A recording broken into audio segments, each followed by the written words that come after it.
How to Be a Boss hit the New York Times bestseller list in 2017 while she was on a 30-city international tour.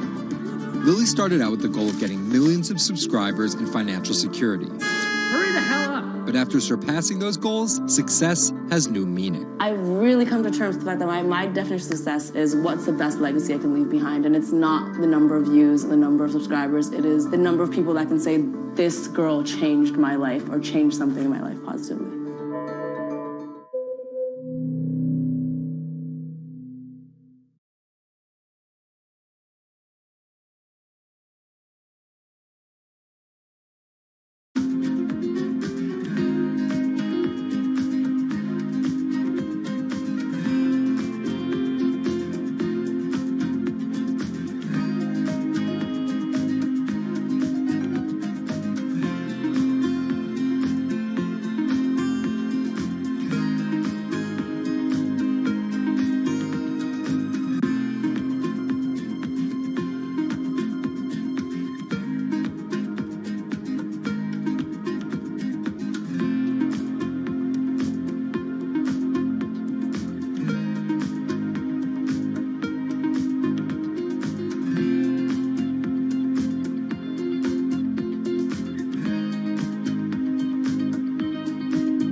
CTE is often found in the brains of deceased athletes, military veterans, and others with a history of repetitive brain trauma.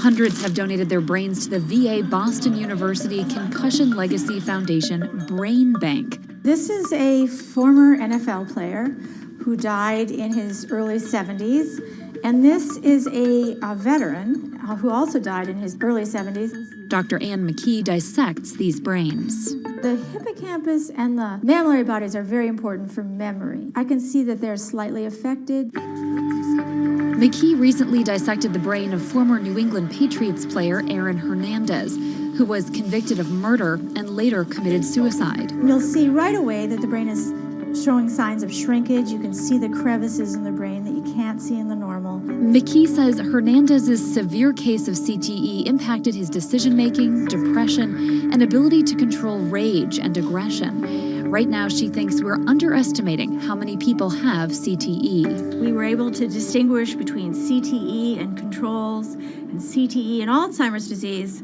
The next question is, can we do this in the blood, and can we do this in living people?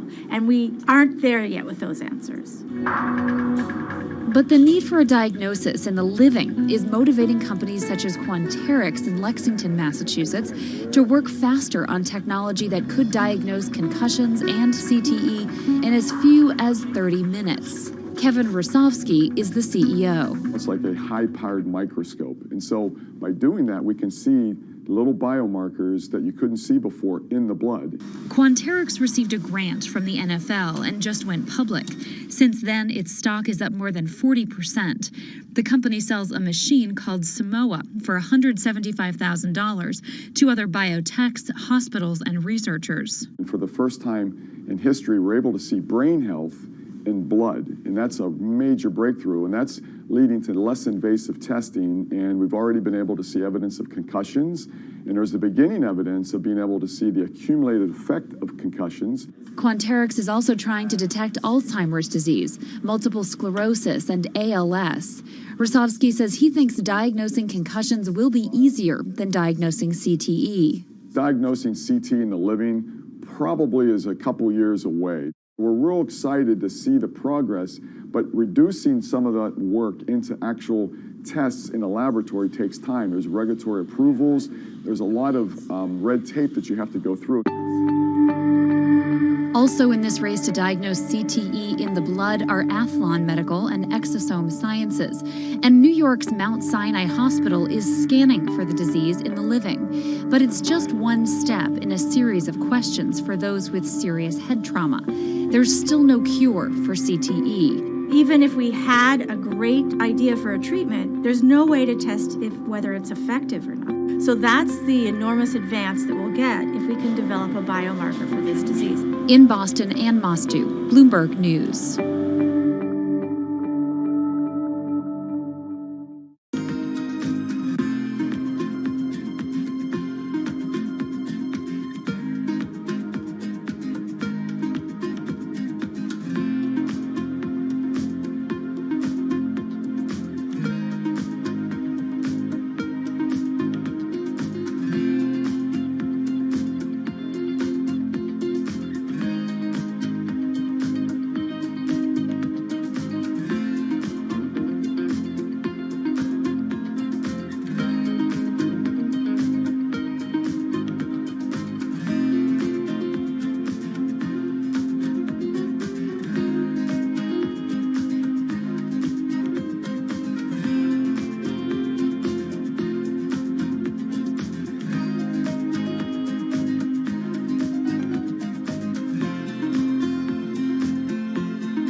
Wine is a $300 billion global industry where one person's opinion can make fortunes or break them. That's because of this man, Robert Parker, and his newsletter, The Wine Advocate. For 3 decades, he dominated as the world's most influential wine critic. Now Parker's protege is building an empire of his own. Antonio Galloni runs Venice. Antonio, tell me, what are you trying to build at Venice? Well, at Venice, we started with the idea in 2013 of building a world-class platform. We have a database of about 250,000 professionally written reviews. On Delectable, we have 7 million user reviews. Through Delectable, we also have a partnership with Whole Foods and several other partnerships that we can't announce just yet. And when you put that all together, what we have is something that no other company in our space can even come close to. Do you think of yourself as the next Parker? Not at all. Why? Because Steve Jobs said you can't live your life trying to be somebody else. So he's one of my biggest influences, and I've never wanted to be a replica of somebody else because a replica is never as good as the original. Bob is a genius, fantastic, one of a kind. We're going to be something completely different, and I have no desire to be some version of somebody else. Different in what way? Every decision that I've made at this company is completely anathemic to what Bob did with his company. I want our writers to be partners. All of my senior people are locked into the company. They all have equity or they have a path to equity based on business results. That's something that we never had at Parker. Our benefits are world-class, and everything that we've done at Venice is completely different from that model. When Steve Tanzer, who is the most experienced active wine critic in America, wants to work with us, that says something. When Alessandro Masnaghetti, who's the best cartographer of vineyards, wants to work with us, that says something. When Neil Martin, who's a superstar wine critic with enormous experience in Bordeaux and Burgundy and the former lead critic at The Advocate, wants to come and be part of our team, that says something. You make it sound like The Wine Advocate was a disaster as a company and a miserable experience as an employee. No, it was great because I got to work with Bob Parker when he was at his prime, you know, and Bob was like a second father to me, and we talked on the phone all the time, and he gave me great advice. Can anyone's palate dominate the wine criticism business the way Parker's did? And should anyone's palate dominate it the way his did? I just think the world is very different today. You know, I mean, it's just a totally different world. It's probably not healthy to have a single person dominating the world. It's not even wine criticism, it's the wine industry. Yeah, that's probably not the healthiest thing in the world. But I think that there's just such an opportunity right now with social media and technology to reach such a massive number of people that I think it's possible that 1 or 2 people will actually have more influence than Bob Parker did, because they will, again, this goes back to your first question, not trying to be a version of somebody else. You see this in sports all the time. It's like, oh, well, nobody will ever beat this record. And then somebody comes along, you know, it's like tennis, Pete Sampras. Nobody's ever going to win as many Grand Slams. Now you have 2 guys who are ahead of that and 1 knocking on the door. And so I think a lot like that. You're a former investment banker.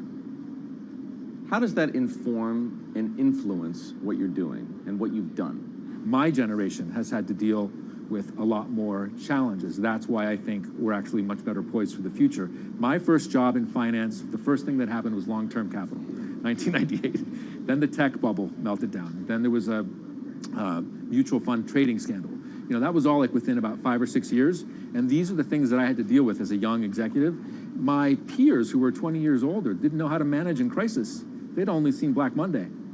They'd just been in a big bull market. It's very different. So I'm very lucky. People of my generation or a little bit younger have actually had to deal with a lot more crises.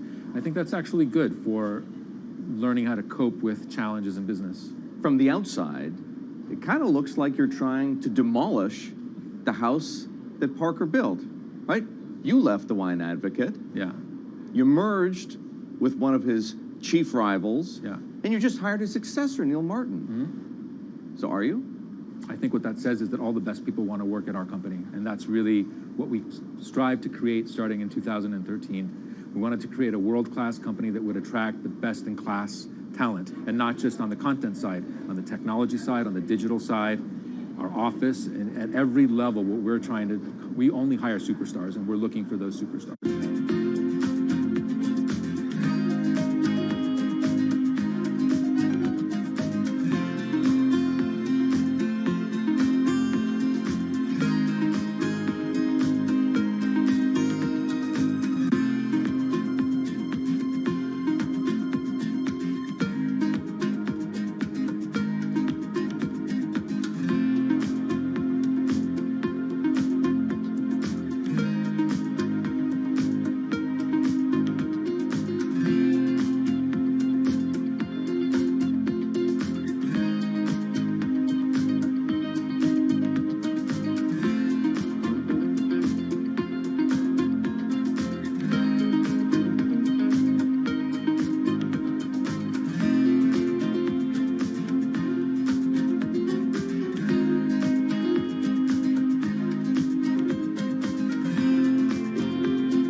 In the world of professional wrestling, there's something called a swerve. Hulk Hogan has betrayed WCW! Some examples. These tag team partners are called babyfaces, or the good guys. Then one of them swerves when he super kicks his tag team partner in the head, quickly assuming the role of the bad guy, or what the wrestling world calls the heel. Are you kidding? What a despicable act that was! Or a match is almost lost when, what's that? The superstar wrestler appears out of nowhere sprinting down the aisle to save the match. That's the Warriors music! That's the Ultimate Warrior! That's a swerve. So it should go as no surprise that World Wrestling Entertainment, known as the WWE, the most popular brand of sports entertainment in the world, is prepared for any swerves that come their way. So here's the story of how the WWE learned to see the swerve coming.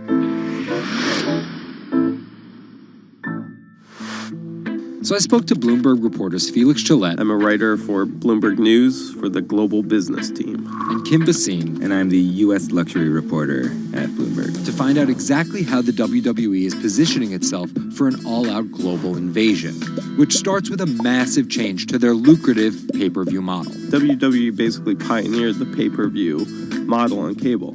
I remember as a kid, when the pay-per-view events came up, all of our friends would scramble around and try and get one of the parents to pay for it. But in 2014, they took a huge risk. They saw a little bit sooner than some of the other entertainment brands that where this whole thing was moving was away from cable and satellite television and towards on-demand streaming video apps. They made this risky decision, in essence, cannibalizing that pay-per-view model, which they had essentially built. And after some early turbulence, it's working. Roughly 1.5 million people are paying $9.99 a month for the WWE app, making it the 5th most popular streaming OTT service. This adapt-or-die approach is in the WWE's DNA. Over the past 30 years, the company always seems to think 2 steps ahead. In the early 90s, WWE was at its most threatened when Ted Turner took them on with WCW, which stands for World Championship Wrestling. And back then, the WCW was winning the ratings war. So in order to compete with them, WWE had changed its product from a family-friendly kind of cartoonish style to this really raw. That's why they call it. Okay guys, I'm going to place an order to buy right now, euro, at 118,606. Okay, I'm placing an order to buy 118,606. The order placed. I need to remove this one. It's already done. 606. Order placed to buy euro. So if you want to get into this trade, it's time to buy at this price, and it's time to place an order. Okay. Good luck, and let's see how long it will take us to get filled. And after we've attracted more female fans, let's attract more international fans. They're broadening their base, and they're doing that in large part to make it more advertising friendly. And not just friendly to advertisers. They're trying to build up their fan base in China. They're trying to build up their fan base in Europe. They, already have a pretty good fan base in India. India is a place where they already have an established wrestling culture because of the gigantic Indian wrestler, the Great Khali. But there's still a lot of work to do. While the WWE set a revenue record in 2017, only 30% of it is coming from an overseas audience. And there's one person whose responsibility is to grow that number. The buck eventually stops at Vince McMahon, no matter what's happening within WWE. Yeah, he's a very controlling guy, and it's a very, very, very tightly scripted company. And that goes all the way down the board to big stars' entrance music. Okay, guys. Position opened at 118,606. Let me show you where we opened it. And let's wait. Let's see how far and how long it will take us to get the profit from this position. happen with WWE is they could benefit by being acquired by a bigger technology or telecom company, an Amazon or Facebook or a 21st Century Fox. So with a market cap of $2.8 billion, the advantage of owning 100% of their own content, and a rapid consolidation spreading throughout the entertainment industry, it looks like the WWE is well positioned, even if there are swerves ahead. Our world is changing. Every day, it changes a little faster. Some changes are too small to see. Others, too big to handle. Sometimes, change feels slow. So slow, we don't even notice. Other times, it happens all at once, and we can't keep up. For our climate, change means many things. And between too small to see and too big to handle, there is a whole world of difference. The clock is ticking. This is Bloomberg Green. Saving the seas. This week, the deep-sea diver who stopped writing the ocean's obituary to find a solution. Enric Sala tells us why the next 10 years matter most. And globalization needs to get greener. Shipping accounts for nearly an eighth of all transport emissions. How can the industry clean up its act? Plus, protecting coastlines comes at a huge environmental cost. But one Israeli startup found a way to keep the sea out and the animals in. From London, I'm Anne-Marie Hordern, and this is Bloomberg Green.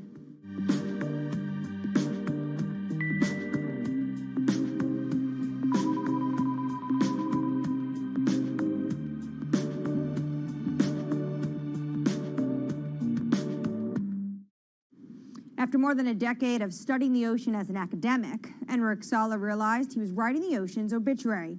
He quit his job and became a full-time conservationist. As an in-house explorer for National Geographic, he's clocked more than 5,000 open water dives. He's also founded Pristine Seas, a project that combines exploration, research, and media to lobby countries to protect their oceans. To date, it has helped create marine reserves equivalent to half the size of Canada. I spoke to him about his mission and why it's so urgent. The state of the world's oceans is really bad. We have lost 90% of the large fish in the ocean. Sharks, groupers, cod, tuna. More than half of the fish stocks are overfished, which means that we are taking them out of the water faster than they can reproduce. More than half of the ocean is affected by industrial fishing, and global warming is killing coral reefs all around the world. The ocean is in a trajectory of decline. Can you just visualize for our viewers who never get to see the kind of things you are able to see, what an ocean and healthy ecosystem looks like versus one that's next to a bustling economic and industrialized area? Coral reefs in the United States, in the Florida Keys, are down to only 2% of what they used to be. Before, 80 to 90% of the bottom on a coral reef in the Caribbean was covered by live coral. Now, Florida Keys have only 2%.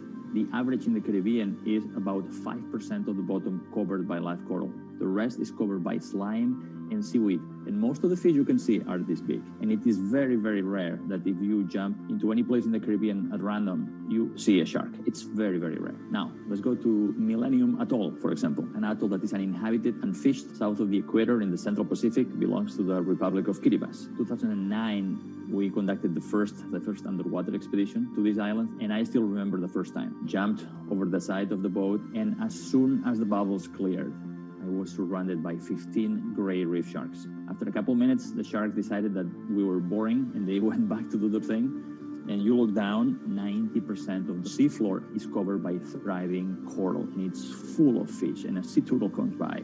Now, this abundance that we rarely see anywhere except in well-managed marine reserves. This is what the ocean used to be like, and this is what we have learned from going to these pristine places. And you write in your book that you're writing the obituary of ocean life. What's the cure? The cure is doing less harm. Basically, there are three things that we are doing to the ocean. One is we are taking fish out of the water faster than they can reproduce. Two, we are turning the ocean warmer and more acidic because of man-made climate change. And three, we are throwing in everything that we don't want, our waste and our plastic. We need basically to reverse these trends. Does this mean that a lot of this falls to governments and their policies? That's a big part of it, because it is governments that regulate fishing and mineral extraction and oil extraction. It is governments that have the legal authority to create large marine reserves in the ocean. But also, local communities have an important role to play, because some of the most successful protected areas in the ocean are community-led and community-managed marine reserves. So when the fish come back, the divers come in. And that creates huge economic opportunities through ecotourism. These areas that are managed by communities are very successful because the communities have a vested interest in having as many fish as possible inside them so they can enjoy the benefits. What from the pandemic has changed your view when it comes to protection of the environment? Nature has given us a very strong signal of how fast it can recover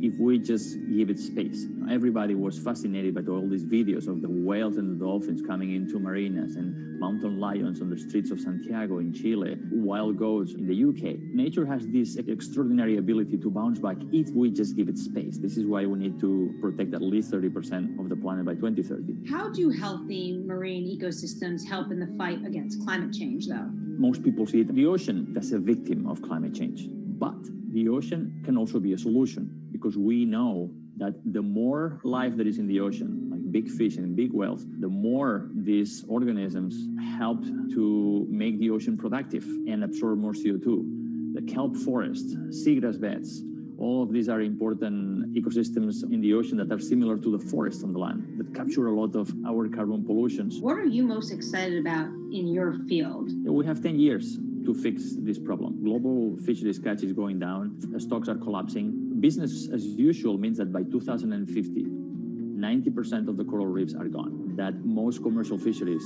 have collapsed. That affects food security, that affects migration of people. We have 10 years to get to peak greenhouse gas emissions and then go carbon neutral by 2050. And we have 10 years to protect at least 30% of the ocean so we can restore much of this health and productivity, not just for saving biodiversity, but also saving our life support system. We are not talking about something that is apart from us. We are not apart from nature. We are a part of nature.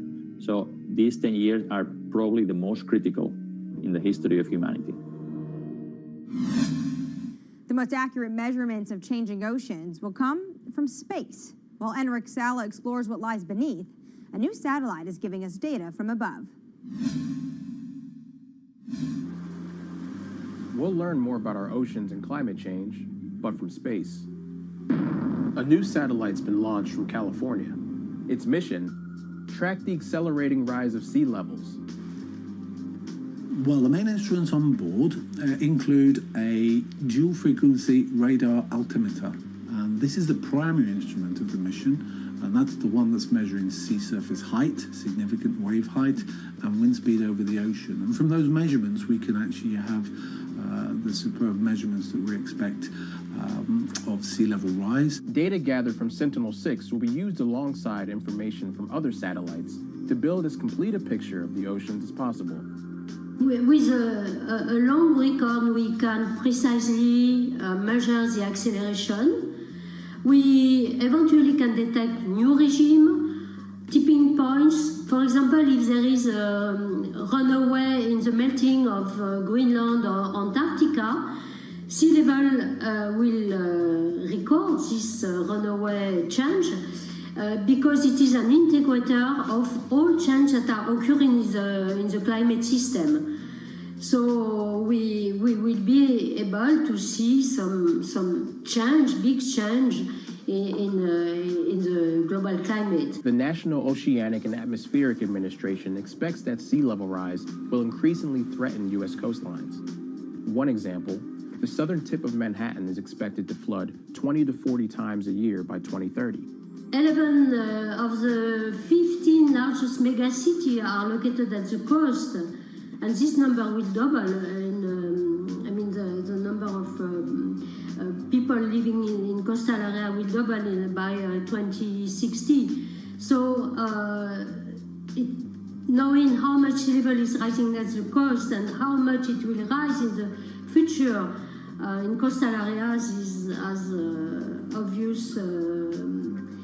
It's obviously a major goal for human beings.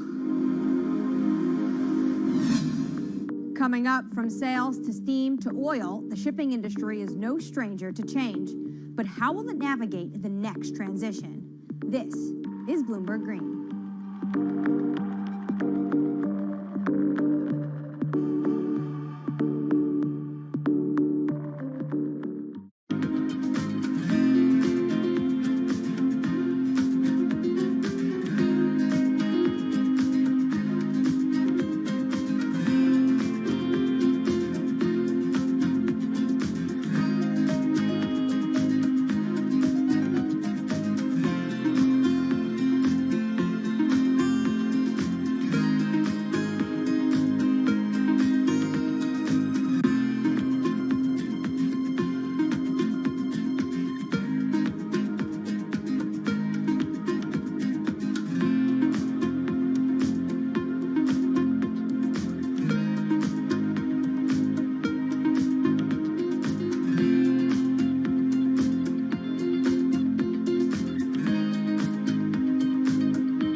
From Bloomberg's European headquarters in London, I'm Anne-Marie Hordern. This is Bloomberg Green.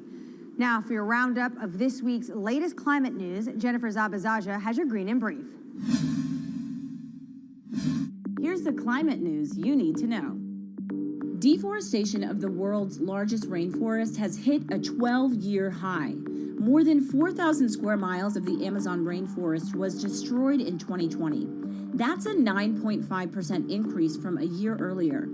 Government data shows that destruction has soared since President Jair Bolsonaro took office and weakened environmental enforcement. The Amazon is home to millions of species and plants and is critical in the fight against climate change. Bitcoin is hitting all-time highs, but at what cost to the environment? The cryptocurrency is energy intensive, and there are concerns if it becomes mainstream. According to MIT, back in 2018, Bitcoin's carbon footprint was almost as big as Portugal's. Want to get better at tackling climate change? We'll hire more women. That's according to Bloomberg New Energy Finance. Firms with 30% or more women in top jobs tend to perform better when it comes to the environment and are more likely to set clear climate goals.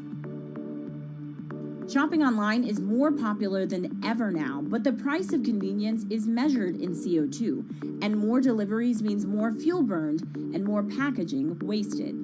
So what can companies do? Well, many are becoming more efficient and sourcing more clean energy for their data centers and warehouses.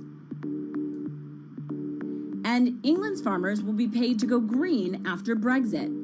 As European subsidies are phased out, they'll get new money to encourage them to produce healthy, sustainable food. Poor farming practices are one of the leading drivers of water pollution and the loss of biodiversity. I'm Jennifer Zabazaja in New York. Anne-Marie, back to you. The shipping industry is more than just the grease on the wheels of globalization. It's its chief enabler.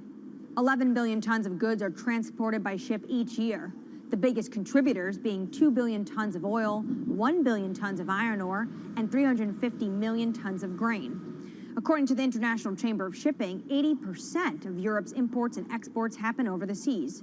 And for such a vast industry, it also contributes its fair share of emissions. Shipping makes up 12% of global transport energy consumption.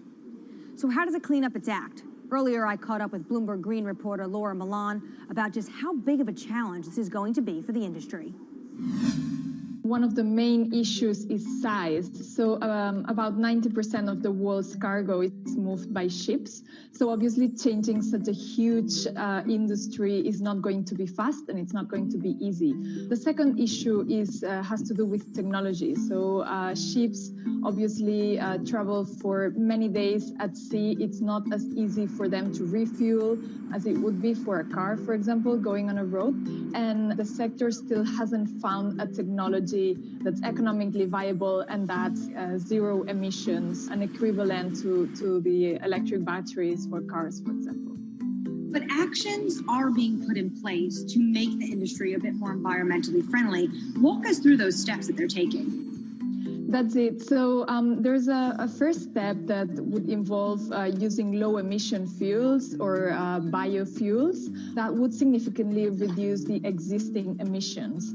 And then at regulatory level, when it comes to the policy and the governments, there are steps being made as well. I would say that the most significant ones come from the European Union, which started to track emissions a few years ago and is now looking to include shipping emissions in the emissions trading system. So that would significantly reduce and help calculate the emissions from the shipping industry.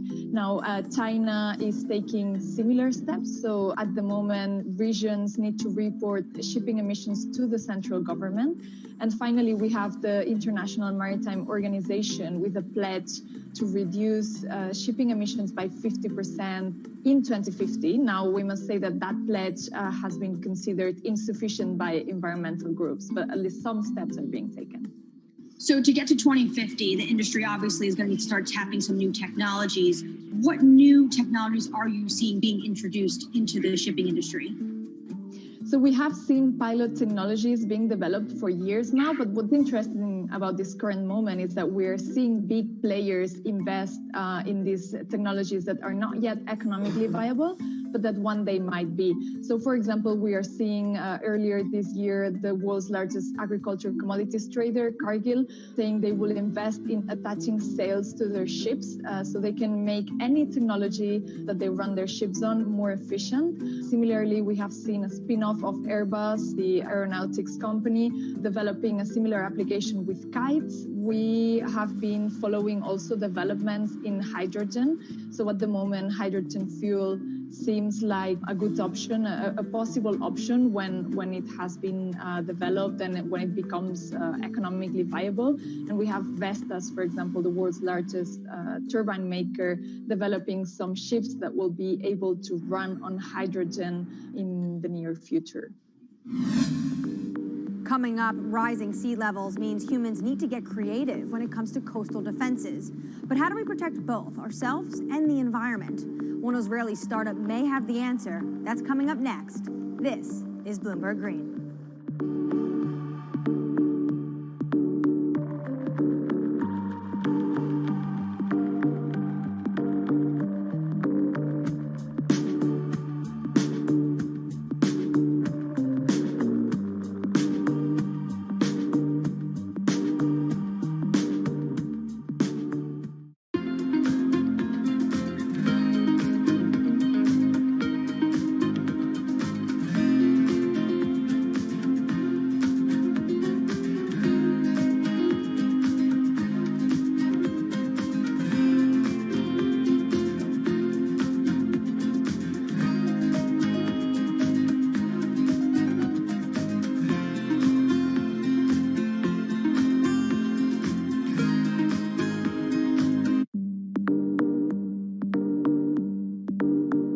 In London, I'm Anne-Marie Hordern. This is Bloomberg Green. After water, what's the resource that humans use the most? It's concrete, 3 tons a year for every person on the planet. And engineers estimate it's used twice as much as all other building materials combined. And it comes with a huge environmental cost. Concrete, not just in cities, it's a common feature on our coastlines too. And that's taking a toll on biodiversity. But one Israeli startup has found a way of making sea defenses stronger and encouraging life to thrive.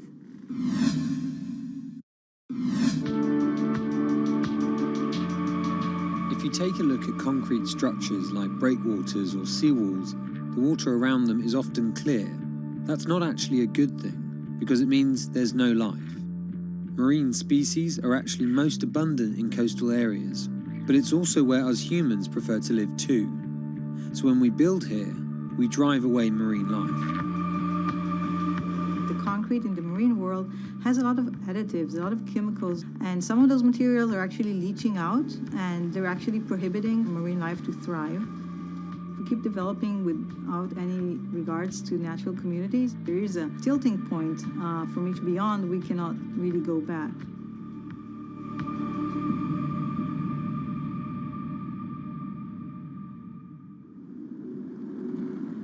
In the coastal city of Tel Aviv, an Israeli startup wants to revolutionize our urban coastlines.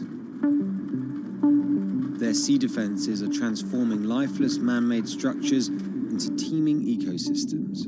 They do this by replacing standard concrete with their own special cement formulas. As opposed to regular cement-based concrete, e-concrete includes certain elements that enhance the growth of marine flora and fauna of plants and animals. Our admix, which is kind of our secret sauce, is basically kind of sealing the concrete, making it less aggressive for the marine environment. That once we add it, we enable life to flourish. In the lab, the team run tests to identify what mixes will work best for marine life. So we take really ice cube sized concrete slabs of different compositions, and we put larvae, 20, 30, 50. We need to have a lot of replicates. We're geeky scientists, so we have to have a lot of replication and controls. And then within a few days or just a few weeks, we can get an answer on their preference. So obviously if they die, they have a very low tolerance to that specific concrete mix design. And if they thrive or they flourish, we can quantify that very quickly. E-concrete says it typically sees double the biodiversity of regular grey concrete. From fish and sea caterpillars on their armour blocks to crabs on these tidal pools that sit on the shoreline. This unit holds water during the low tide, so it's always moist, and therefore it has a very comfortable habitat for crabs and sea anemones and sea stars, etc. These pools have been here for less than 3 months, and this is already what you can see. It's covered with life. See the rock around it, which has been here for probably 10, 20, maybe even more years, only has a thin layer of green algae, and that's it. As well as the composition of the cement mix, E-concrete designs its products specifically to the marine environment it will be deployed, to create niches for endangered species, or to develop nurseries like these oyster beds. The final part of the equation is creating complex surface textures to mimic natural rock or coral, an environment that helps anchor young organisms. When concrete elements are being cast, the typical goal is to have a very slick surface, very, very smooth. The idea is to get the water to flow right across it. When we're designing e-concrete with a rough surface, we want to do the complete opposite. We want to slow the water when they are crossing the structure so that the larvae can actually adhere and attach to the surface. E-concrete has to offer its clients more than just ecological credentials. Over time, they've discovered that creating hospitable habitats for marine life adds another advantage, one that is surely hard to ignore. We've seen evidence to the fact that the growth of the organisms on the concrete create kind of a layer of defense. Just the addition of weight, we can actually gain stability and strength over time. This is let's say the unit when we put it in the water.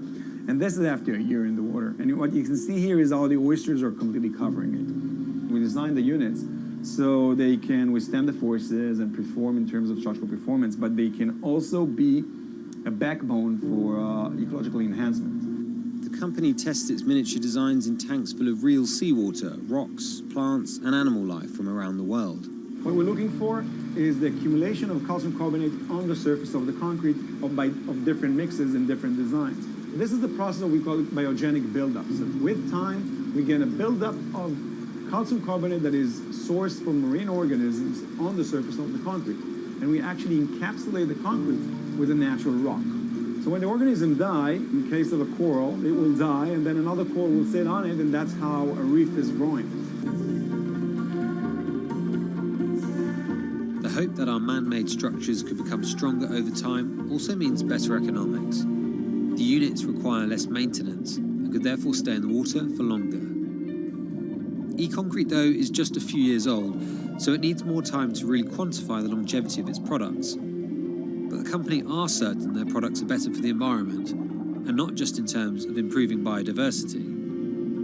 We're kind of trying to offset some of that immense carbon footprint of the concrete industry. Construction is responsible for about 11% of global carbon emissions. By adding a biological crust to their products, e-concrete prevents some CO2 from being released into the atmosphere. For every kilogram of calcium carbonate being created by those marine organisms, we're offsetting 120 grams of CO2. So think about building a port infrastructure or a city waterfront that is an active carbon sink. I think that's a great advantage of the technology.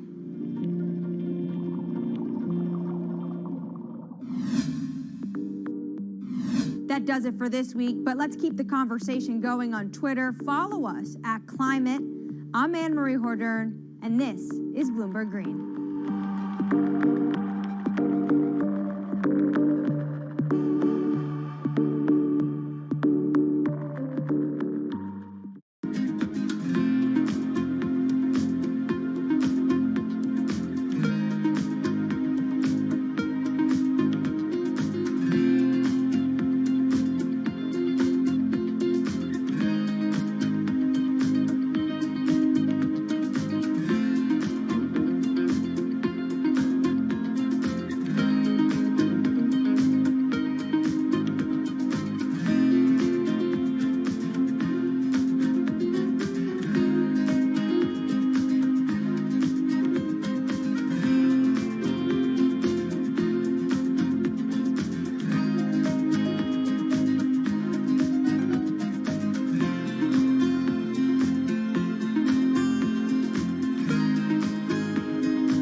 This is Bloomberg Business Week.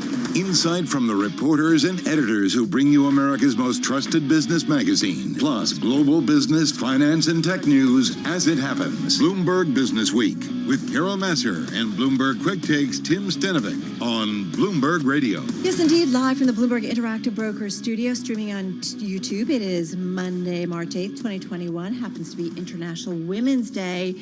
And we've got a lot to talk about, including the markets. We do. The broader equity markets are rallying, though tech once again being left behind. Carol, I got to tell you, the Dow up more than 4.4% so far this year. NASDAQ down 1.3%. We've definitely seen some rotation in the market, so we're going to talk about that. We've got a great lineup featuring accomplished individuals in medicine, tech, finance, and markets who just happen to be women as well. That's on this International Women's Day. Indeed. All right, let's get you going on this Monday with a check on the trading day. Here is Charlie Pellet. Hi, thank you very much. Happy Monday to you both. Right now, we're looking at a mixed Monday. We've got NASDAQ decidedly lower, as you mentioned, right to the numbers. We'll give you the why here in a moment. NASDAQ now down 1.5%, a drop of just about 200 points. Different story for the S&P, up 9 off session highs, now higher by 0.2%. The Dow's advancing 472, have been up about 600, up now by just about 1.5%. 10-year yield 1.59%. We've got gold down 1.2%, 16.80 the ounce. West Texas Intermediate crude tumbling now down 2.2%, 64. $4.64 a barrel. Stocks are advancing for the most part, even as Treasury yields edge higher. Investors are rotating into shares of companies whose fortunes are closely tied to the economic cycle. Disney shares trading at a record today. California theme parks and stadia set to reopen. Disney shares up 4.2%, and shares of the cloud computing company Snowflake on track for their lowest close since the days following its IPO in September, amid continued pressure on momentum stocks. Snowflake shares down now by 8%. Recapping stocks mixed, S&P up 7, a gain there of 0.2%. Can't ignore the Dow Transports up now by 1.7%. I'm Charlie Pellet. That is a Bloomberg Business Flash. All right, got it. Thank you so much, Charlie Lau. Let's get to the market drivers report.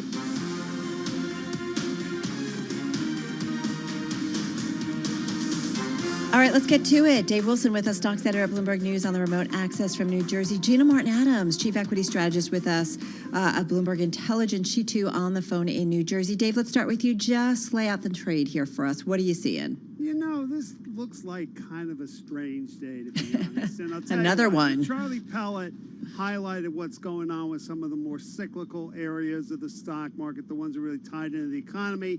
And yes, they're at the forefront of the gains today. But you know what else is doing relatively well? What? The shares of companies that are the most sensitive to interest rates, specifically utilities and real estate.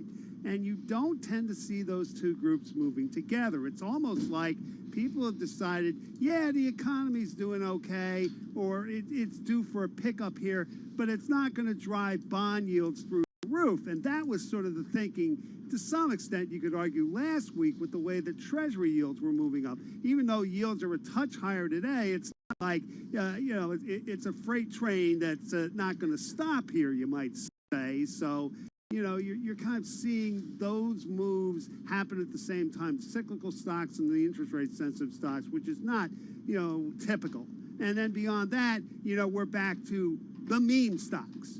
I mean, you could argue there are stories behind the moves in the meme stocks, like GameStop being up 26%, now that Chewy.com's co-founder Ryan Cohen is going to lead the shift to more of an online store from, video games and shopping malls or whatever. But, you're seeing that stock up, AMC Entertainment up, Express up, all the kinds of stocks that were really taking off in January are showing some renewed life at the moment.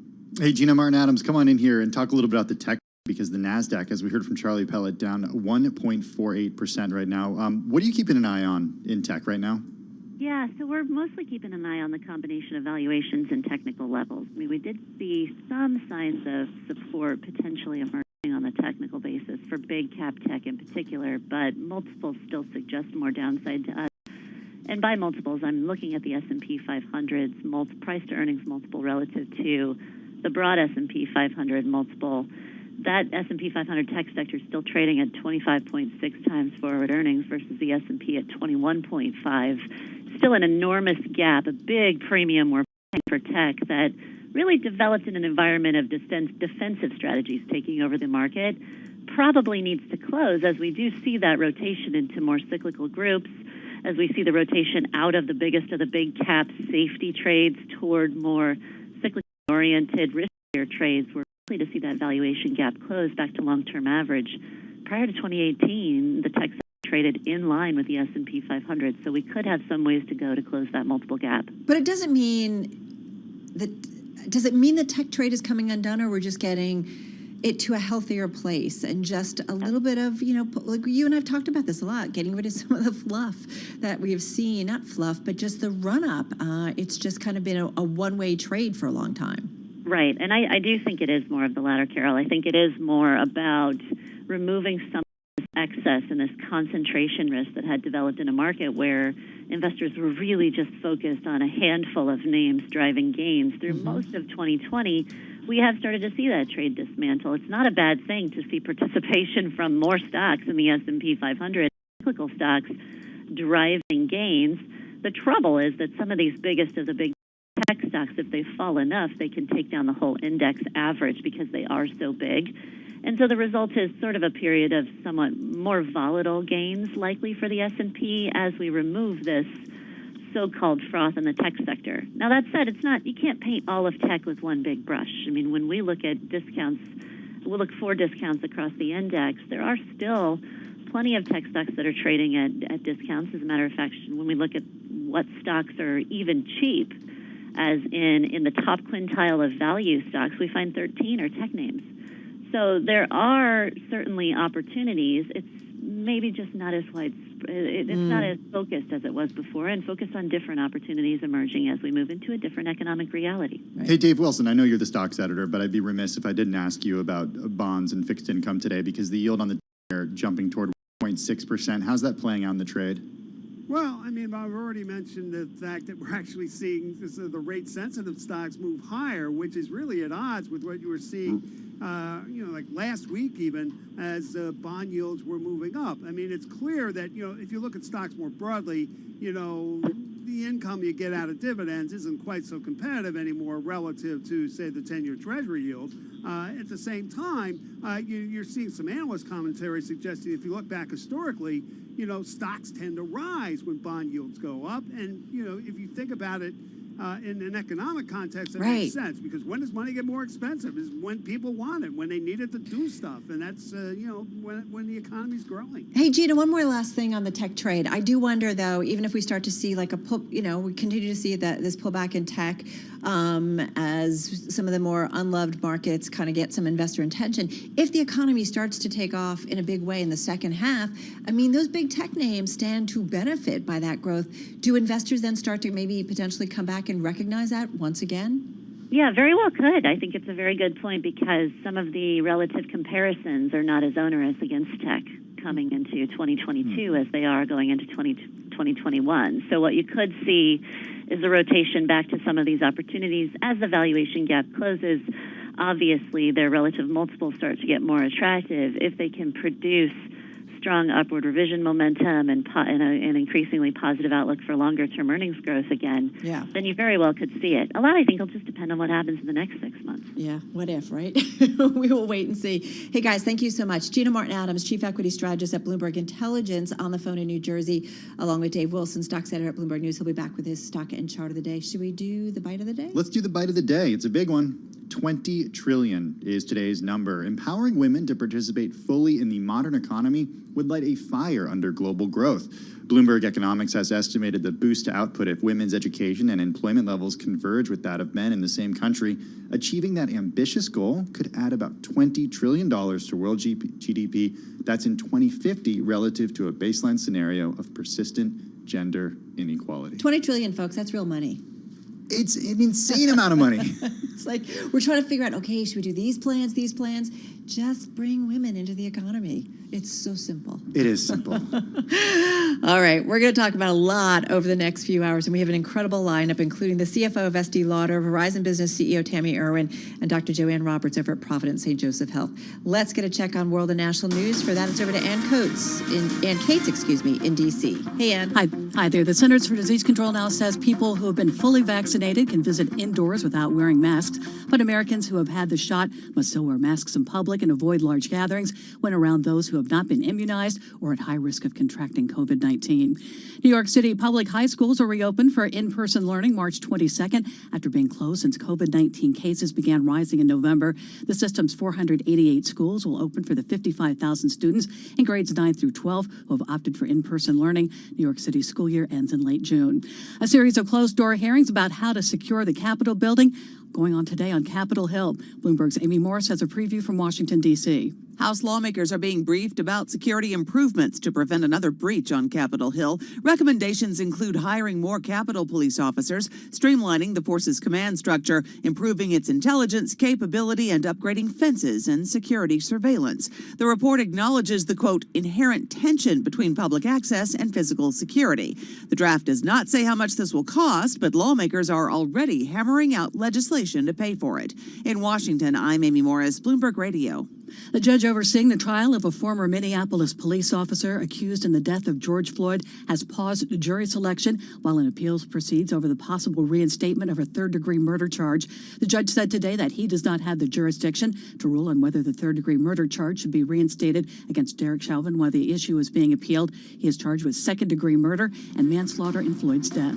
Global news 24 hours a day and on Bloomberg Quick Take, powered by more than 2,700 journalists in more than 120 countries. I'm Ann Cates. This is Bloomberg. All right, Ann, thank you so much. Ann Cates there in Washington, D.C. So, Tim, this story is among, I think, our most read on the Bloomberg. It's by our Jenny Serrain, who follows Wall Street and the financial community. And listen, she talks about, I love the first line of her story, the days of traders slamming phones and breaking computers are becoming a thing of the past. Think of Wall Street, right? It was like the trading desk. It was like yelling and screaming and slamming phones. I mean, legend has it that some famous That was traders. a guy sound. I hope that was on you didn't YouTube know. too. Yeah, that was funny. Legend has it that some traders even kept closets full of extra phones because those phones would be known to break if they got slammed. This is like the Wall Street of old time past. It's interesting. They talk specifically about one individual on Wall Street. We're talking about Deirdre Dunn. She got her start on Wall Street 2 decades ago. She says, if I look at trading when I started, I would say a phone or occasionally a computer got broken at least once a week or once every 2 weeks. She goes, that kind of thing, though, doesn't happen anymore, or it rarely happens. She's Citigroup's global co-head of rates trading. Yeah, as Jenny Serrain writes, Wall Street has long known it needs to change from a bellicose boys club, with many of the world's largest banks pledging to increase the share of roles held by women up and down their corporate ladders. Now, with the pandemic causing a record number of women to leave the workforce entirely, those efforts matter even more. Yeah, listen, this is something that we're going to talk about over the next couple of hours with some of our guests, but just disproportionately how the pandemic has happened or impacted. We talk about it, the impact on minorities. We talk about the impact on women. And, Citigroup, they've got a woman at the head as CEO.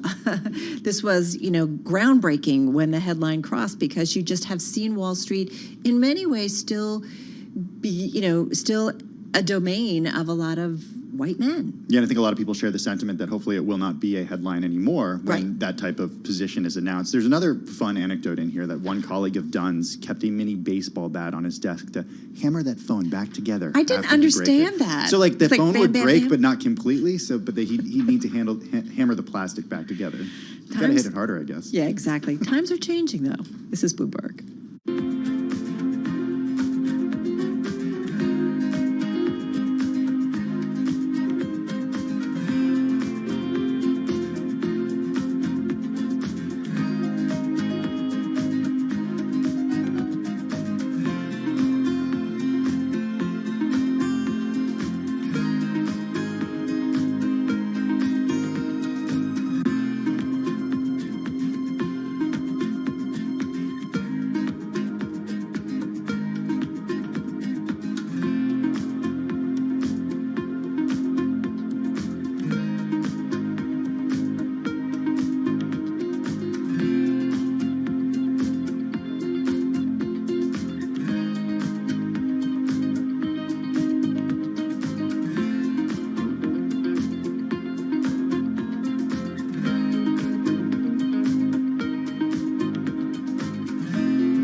markets, headlines, and breaking news 24 hours a day at Bloomberg.com, the Bloomberg Business app, and at Bloomberg Quick Tape. This is a Bloomberg Business Flash.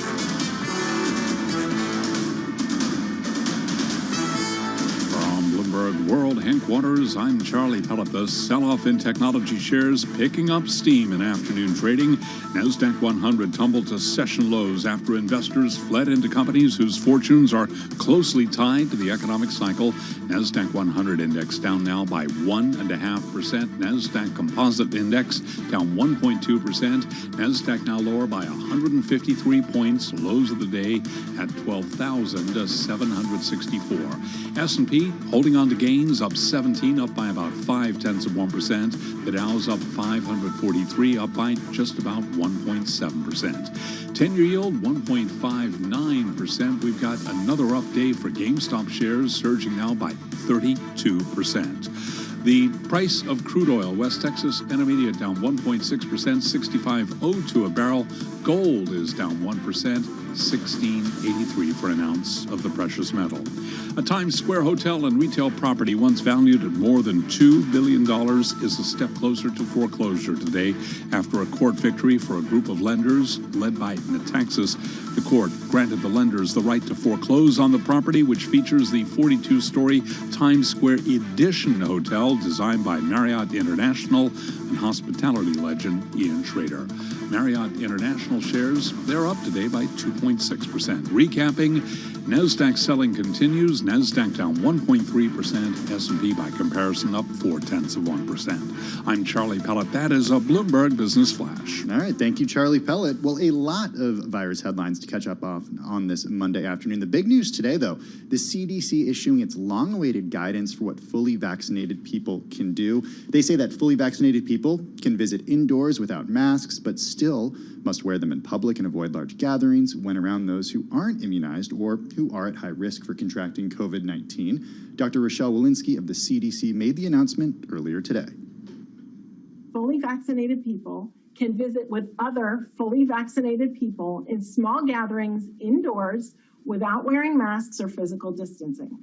Remember, here we are talking about private settings where everyone is vaccinated.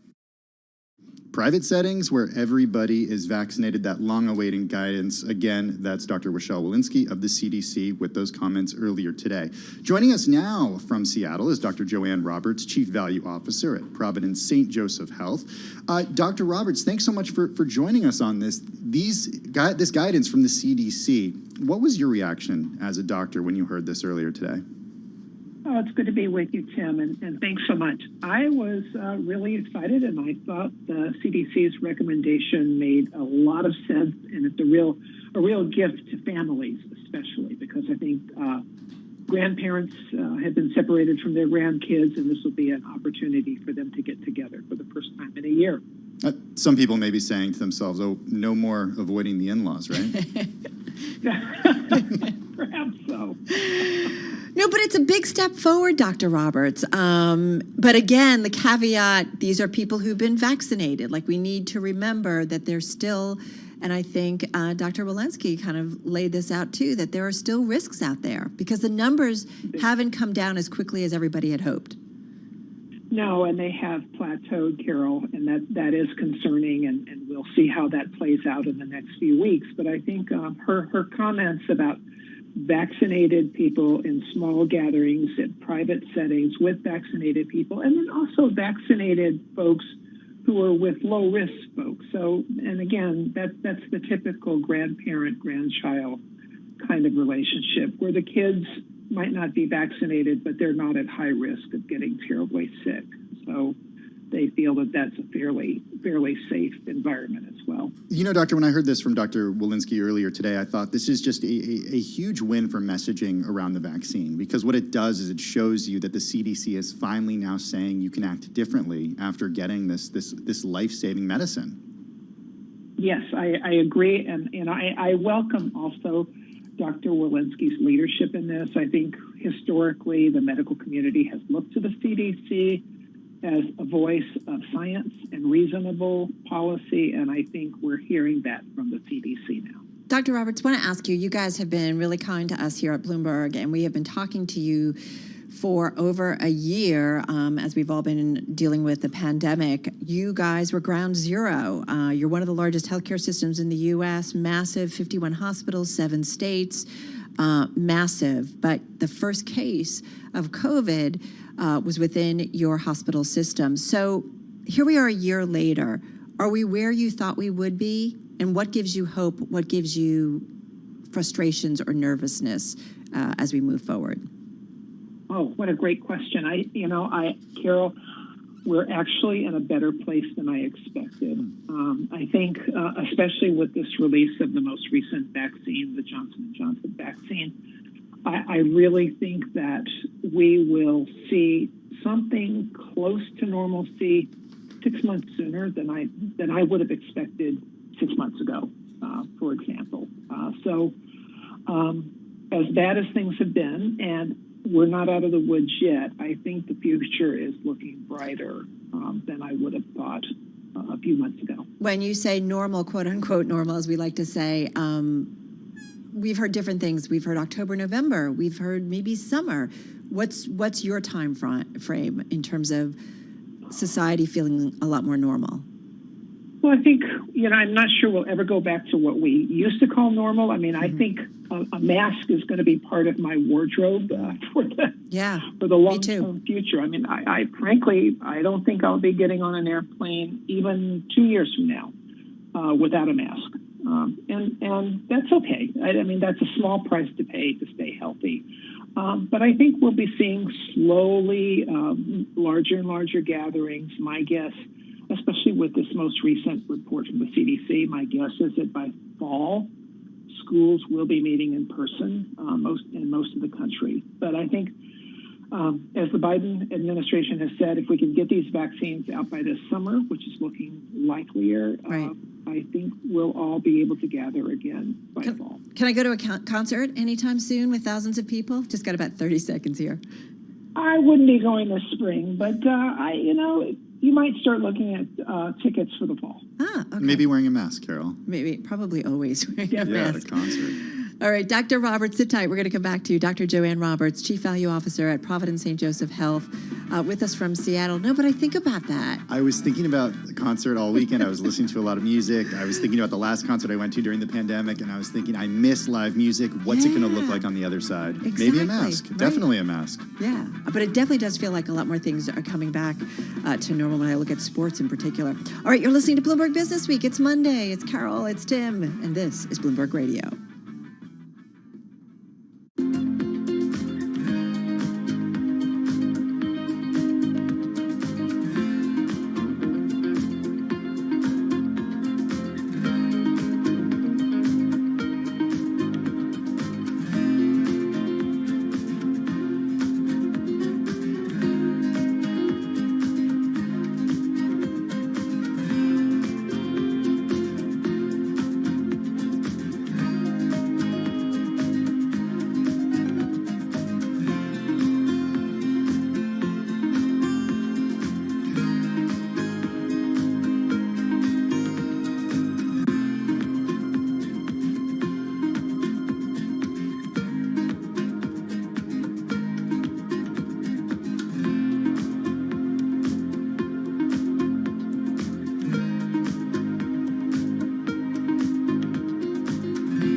Broadcasting live from the Bloomberg Interactive Broker Studio in New York. Bloomberg 1130 to Washington, D.C. Bloomberg 99.1 to Boston. Bloomberg 106.1 to San Francisco. Bloomberg 960 to the country. Sirius XM Channel 119. And around the globe, the Bloomberg Business app and BloombergRadio.com. This is Bloomberg Business Week. Yeah, this is Bloomberg Business Week. Carol Massar, Tim Stanovic. We're going to get back to Dr. Joanne Roberts. She's over at Providence St. Joseph Health. They have been dealing with COVID since day one. They saw the first case of COVID in the United States, so great getting her perspective. Yeah, I'm eager to talk to you about vaccine. 2.9 million doses on Saturday, according to the Bloomberg Vaccine Tracker, a single-day record. It's cool. It really does feel like they're rolling out. All right, we'll get back to her in just a sec. Let's, though, get another check on the trading day. Hey, Charlie Pellet. Well, hello there, and we have got a familiar story. The tech sell-off has resumed on this back-to-work Monday here. Decidedly mixed session for the U.S. stock market. Right to the numbers. We'll give you the why in a moment here with the NASDAQ now down 127 points, a drop of 1%. To put that in context, the S&P 500 index up 21, higher by about 0.6%. NASDAQ also, as I mentioned, trading mixed, but the S&P higher for much of the session. The Dow up 548, up now by 1.74%. Dow Transports, they're up 1.6%. 10-year yield 1.59%. Gold is down 1%, 16.82 the ounce. West Texas Intermediate crude oil 65.07 a barrel, lower now by 1.5%. The sell-off in tech shares picked up steam in afternoon trading as the NASDAQ 100 tumbled to session lows after investors fled into companies whose fortunes are closely tied to the economic cycle.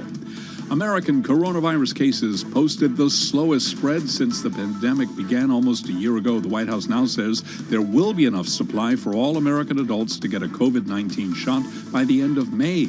But there are concerns about the so-called hassle factor in actually getting those shots. Dr. Lauren Sauer is an assistant professor of emergency medicine at Johns Hopkins Bloomberg School of Public Health. I think the concern right now for a lot of people in vaccine distribution is that we'll get to a point where the people who are having a hard time accessing it continue to have that hard time and eventually give up. So we want to make sure that as we're building that trust in the community, that we're also expanding the access points to be as equitable as possible. The Johns Hopkins Bloomberg School of Public Health is supported by Michael R. Bloomberg, founder of Bloomberg LP and Bloomberg Philanthropies. Among some of the vaccine names, mixed picture today. Pfizer shares, they're up by about 0.8%. Its German partner BioNTech lower by 3.9%. AstraZeneca up 0.4%. Moderna shares, they are down now by 4.2%, and Johnson & Johnson up 1.5%. Recapping, mixed Monday, NASDAQ down 1%, S&P up by 0.5%. I'm Charlie Pellet. That is a Bloomberg Business Flash. All right, thank you so much, Charlie. I want to get right back to Dr. Joanne Roberts. She's Chief Value Officer at Providence St. Joseph Health, still with us on the phone in Seattle.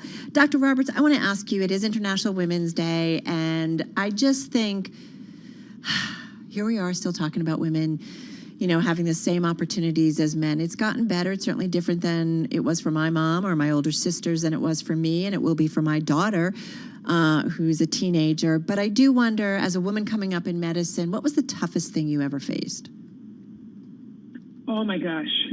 Is there a list? You know, honestly, there is a list. And, you know, by the time I came to medicine, Carol, more than half of my medical school class were women. So I think women were part of the mainstream of learners, but they still weren't in the mainstream of leaders. And in academics, I know that is still true.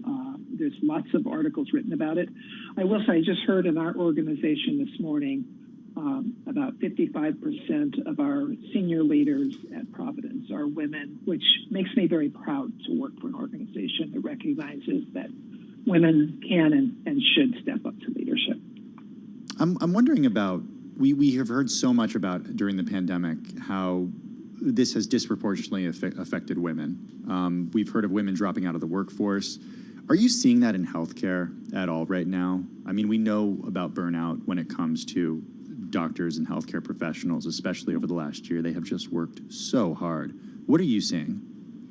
What we're seeing is, you're right, burnout is at an all-time high. We have not seen an exit from the workplace, but we are worried about it because once things come down, I mean, healthcare workers will respond in a crisis like all public servants. They will step up in a crisis. Our worry is that folks are so tired and so burned out that once the crisis is a little bit further along and it's past, that we'll see people leaving the healthcare field. And we're working hard to prevent that as things get better. Wow, that's worrisome. It is worrisome, yeah. What has to change to prevent that? We've already seen, haven't we already seen some big changes to the way doctors and medical students spend their early years? The hours have shifted in recent years, right, to make it less taxing. Am I correct in thinking that? The hours in training have changed, but the hours in practice haven't changed. And we need to recognize that as telehealth becomes more common, that may be a way to reduce the workload on physicians and nurses. We're just going to have to continue to experiment and try things out. It comes down to putting our caregivers in the center of everything we do.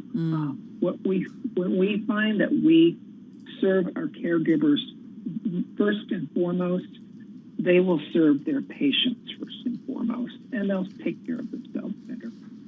You know, I came across some stats kind of getting ready for our chat with you, and women represent close to 70% of the global healthcare workforce in 2017, so a few years back. Almost half of all doctors in the OECD countries were women, so we definitely have seen a lot of progress. When it comes to management, like you mentioned your organization, but in general, is that the case?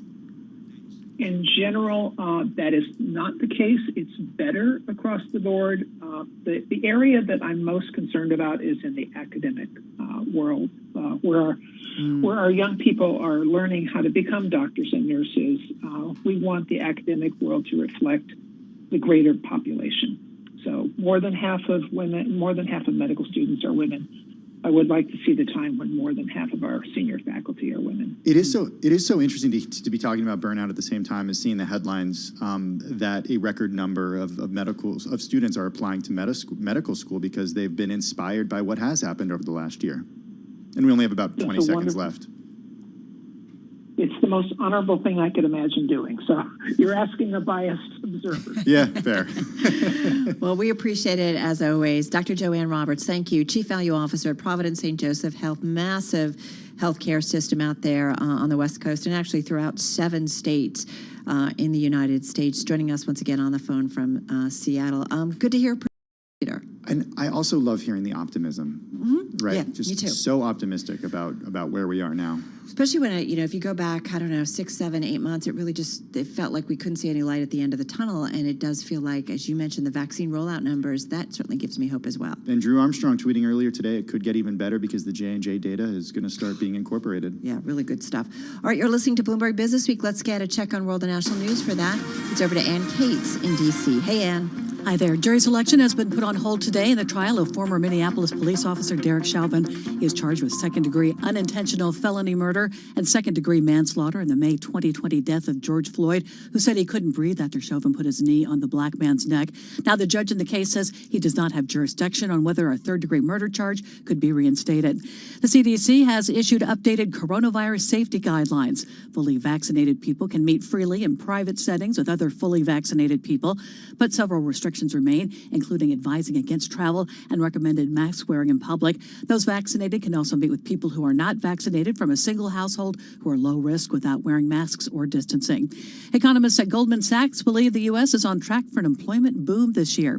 Bloomberg's Amy Morris has more from Washington. The Goldman Sachs outlook is more optimistic than other forecasts. They say reopening, fiscal stimulus, and pent-up savings should fuel growth. They predict the 6.2% unemployment rate will fall to 4.1% by the end of this year. They also expect participation in the jobs market to pick up as more people are vaccinated and life starts to get back to normal. One thing to consider during the crisis, more employers invested in automation, creating a bigger gap in worker skills. In Washington, I'm Amy Morris, Bloomberg Radio. The U.S. death toll from COVID-19 has topped 525,000, with more than 29 million confirmed cases as vaccines continue to be rolled out across the country.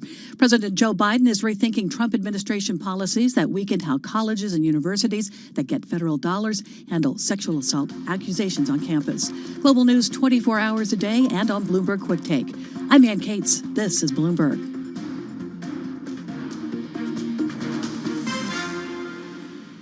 All right, folks, you put Tesla in a headline, and yeah, it's going to trend high on the Bloomberg. In fact, it is the most read story on the Bloomberg terminal in the past 8 hours.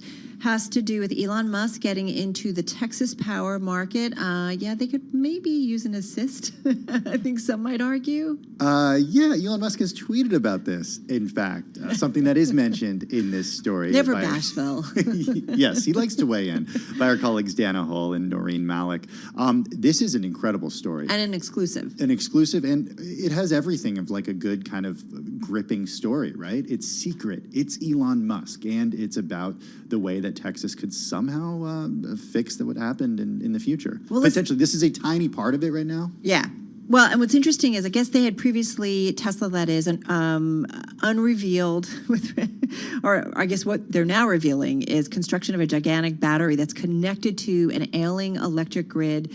We're talking about Texas that nearly collapsed last month. The move marking Tesla's first major foray into the epicenter of the U.S. energy economy. I mean, this is significant. A Tesla subsidiary, they're registered as Gambit Energy Storage, LLC, quietly building a more than 100 megawatt energy storage project in Angleton, Texas, which is about 40 miles south of Houston. Okay, so when we talk about 100 megawatts, we got to put that into context. A battery of this size could power about 20,000 homes on a hot summer day, so by no means prevent what happened in Texas just a few weeks ago. Right. But it does show that Elon Musk is thinking seriously about Tesla as an energy company, even though over the past few years he has made those moves, right? Buying Solar City, making the Powerwall back in 2015, that big battery.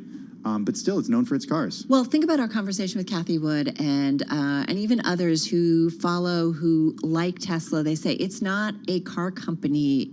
That's not necessarily the big thing. It's a battery company. And you think about the potential that if they are able to do something like this, and then you start scaling it out across the country globally, that's tremendous opportunity. It's not just a Texas issue, too, Carol. No. It's an issue around the U.S. Yeah. So listen, this is why it's the most read story on the Bloomberg.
headlines, and breaking news 24 hours a day at Bloomberg.com, the Bloomberg Business app, and at Bloomberg Quick Take. This is a Bloomberg Business Flash.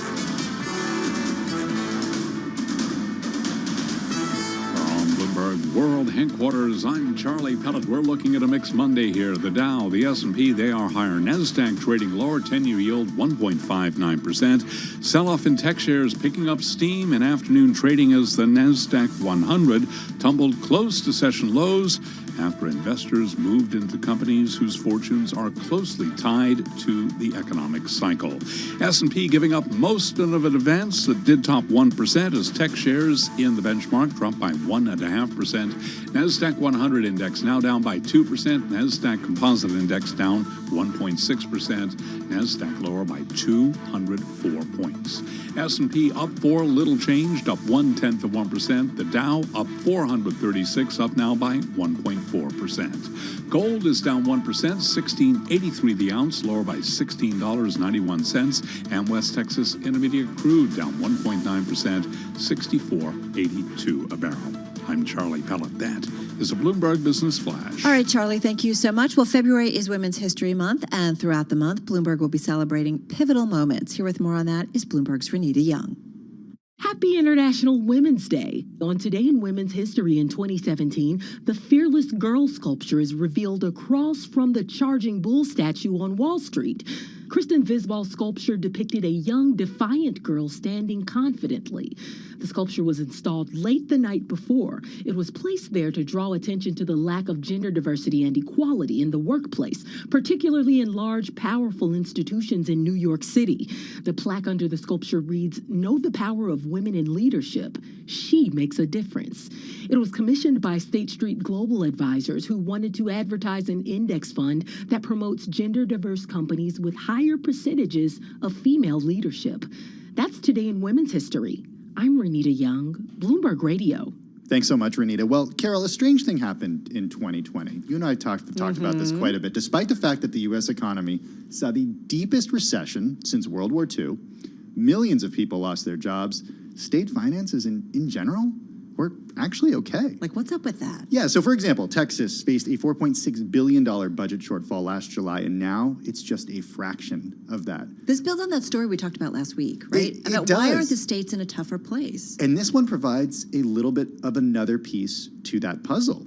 Joining us now from the studio, well, not the studios, but a studio here in the building. She's around the bend, yeah. Here. Maybe down a staircase. At Bloomberg headquarters is Danielle Moran, Muni Bond reporter for Bloomberg News.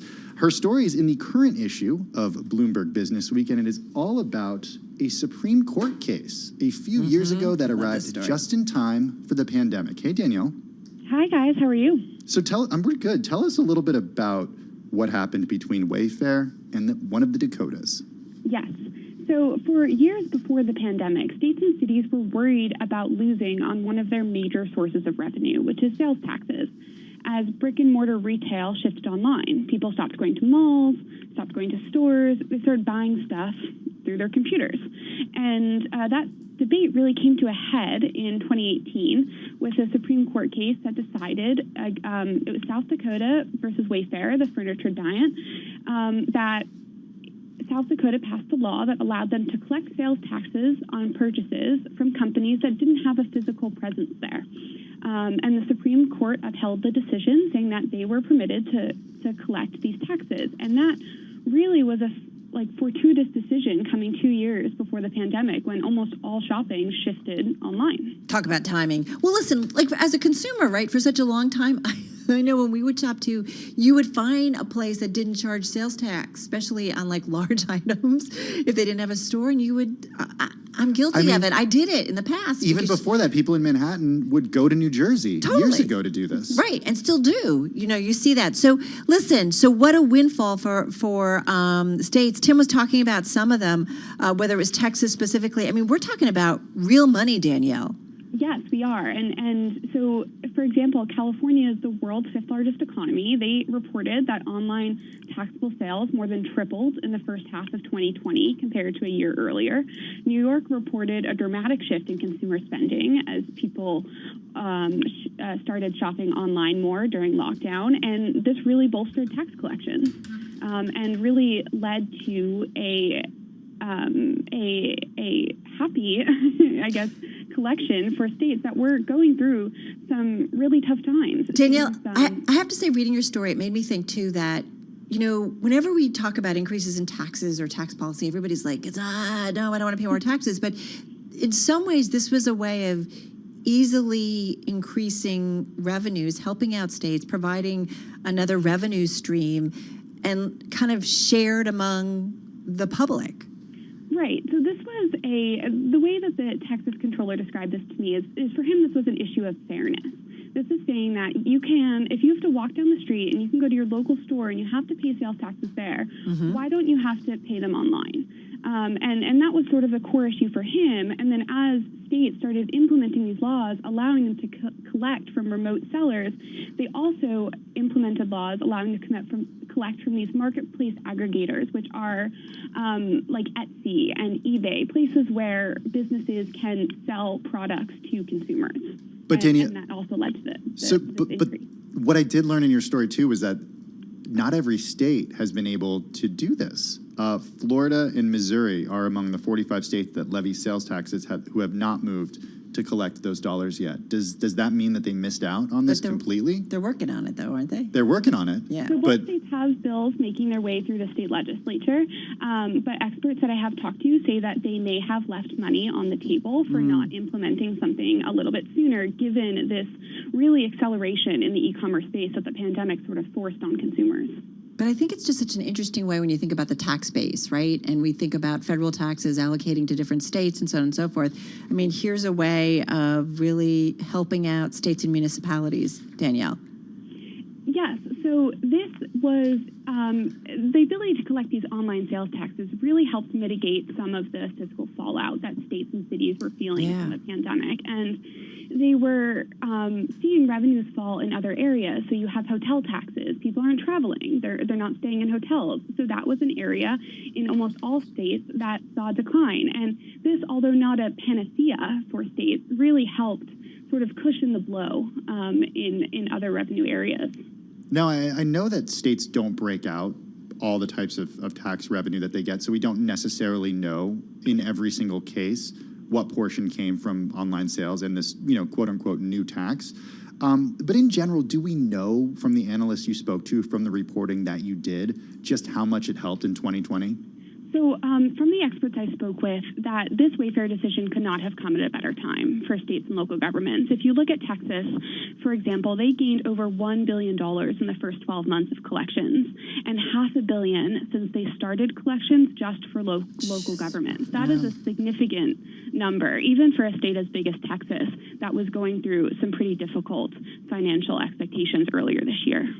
I guess the days of finding those tax-free. Don't you remember? Did you? I totally remember. And I remember when this decision came down. It was a big, it was a big one. It was a big fight for a while. It was a big fight. And the funny thing is we're talking about Wayfair here, but it was a big deal for Amazon too. Huge. Not as much now because they have distribution and like a physical presence in so many places, but it was huge. But I remember having conversations. We were buying something at home. They're like, yeah, but you got to pay, you got to pay sales tax. Let's look somewhere else. We can't do that anymore. Danielle, great piece of reporting. Really appreciate it. Danielle Moran, Muni Bond reporter at Bloomberg News. Her story, by the way, in the current issue of Bloomberg Business Week magazine. It is on newsstands, online, and on the Bloomberg terminal. For those of you listening in New York, D.C., and San Francisco, watching on YouTube, Bloomberg Business Week continues. If you're listening on Bloomberg 106.1 in Boston, Bay State Business is coming up next. You mentioned everybody from New York coming to New Jersey. They still do. It's still a thing? Yeah, and I remember actually even shopping in New York, and like you would have things shipped home because the shipping was a lot less than what you're going to pay for New York City taxes. You know what's so funny?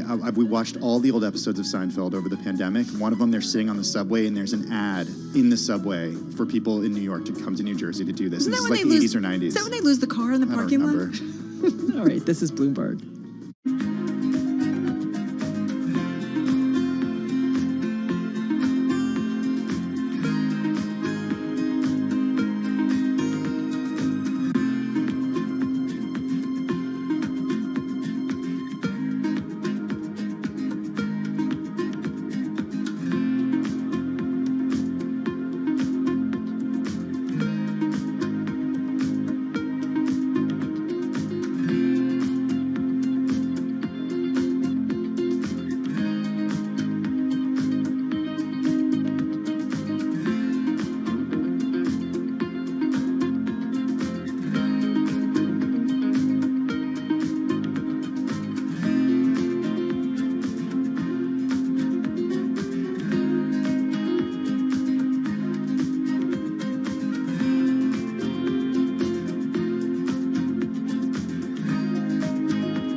Headlines and breaking news 24 hours a day at Bloomberg.com, the Bloomberg Business app, and at Bloomberg Quick Take. This is a Bloomberg Business Flash. From Bloomberg World Headquarters, I'm Charlie Pellet. We're into the final hour of trading on this Monday, March 8th, and we are looking at a technology sell-off to kick off the new trading week. That sell-off, by the way, picking up steam. NASDAQ 100 tumbling to session lows after investors fled into companies whose fortunes are closely tied to the economic cycle. NASDAQ 100 index down now by 2%. The NASDAQ Composite Index down now by 1.6%. S&P giving up most of an advance that topped 1% as tech shares in the benchmark fell by 1.5%. S&P up 4 now. We'll call that little changed, up by just about 0.1%. The Dow holding on to a 460-point gain, up by 1.5%. 10-year yield, 1.59%. We've got gold down 0.9%. 16.84 the ounce, and West Texas Intermediate crude down 2%. 64.77 right now for a barrel of West Texas Intermediate crude. With stimulus checks looking increasingly likely for Americans, lots of questions about whether the money gets saved, invested, or spent.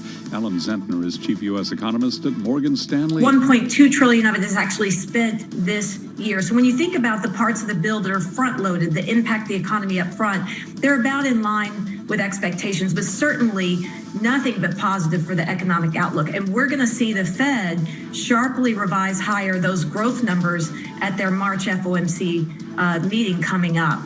Oil is slipping as investors shrug off that weekend attack on the world's largest crude oil terminal in Saudi Arabia. The ExxonMobil shares, they are down 0.1%. BP now down by 1%. Chevron up by 0.8%. EOG Resources up 0.2%. And shares of Pioneer Natural up by 1.1%. Stocks lower, S&P down 0.1%. I'm Charlie Pellet. That is a Bloomberg Business Flash.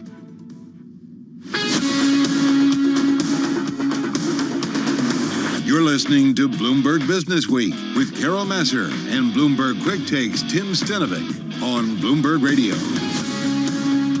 So this is Bloomberg Business Week, and our next guest, the company that she works for, Estee Lauder, it's a behemoth when it comes to cosmetics, skincare. Come on, you know who they are. Fragrance. It's one of the largest in the world. They own a portfolio of brands, some created internally, many others like La Mer, Bobbi Brown, Glam Glow, MAC, and others. They've been acquired. They really have their pulse on the consumer, especially when it comes to this space. Joining us right now is Tracy Travis, Executive Vice President of Finance, CFO of Estee Lauder, and she is with us on the phone in New York City. Tracy, great to have you here with Tim and myself. Do we have her? Yes, can you hear me? Okay, good. Yes, we can. Listen, great to have you here, and there's so much to talk about, and we're very interested in your new Equity and Engagement Center for Excellence, and I want to get into the programs you guys have in just a moment, but I'd love to get your thoughts on today's environment. I mean, Estee Lauder is a global brand, so well known. You sell in some 150 countries. How would you describe today's global market environment right now and how the consumer is doing?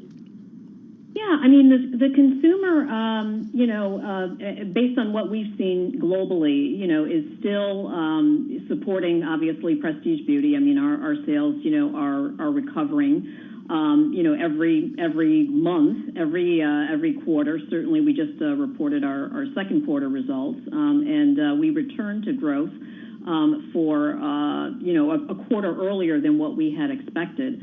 But the consumer is gradually, coming back to, I think, spending in the categories that are important to her, like beauty. How did consumer spending shift during the pandemic?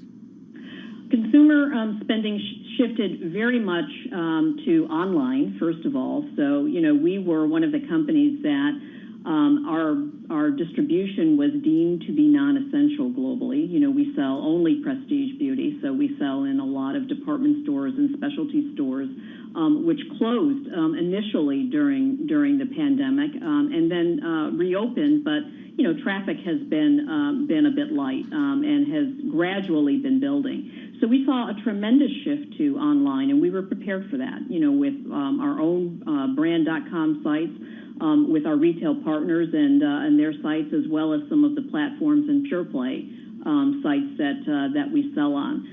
We saw a tremendous, shift to looking for her favorite skincare products, whether it's La Mer or Clinique or Estee Lauder, or some of the other skincare brands that we have. We also saw a pickup in fragrance, and again, no surprise, more people working from home.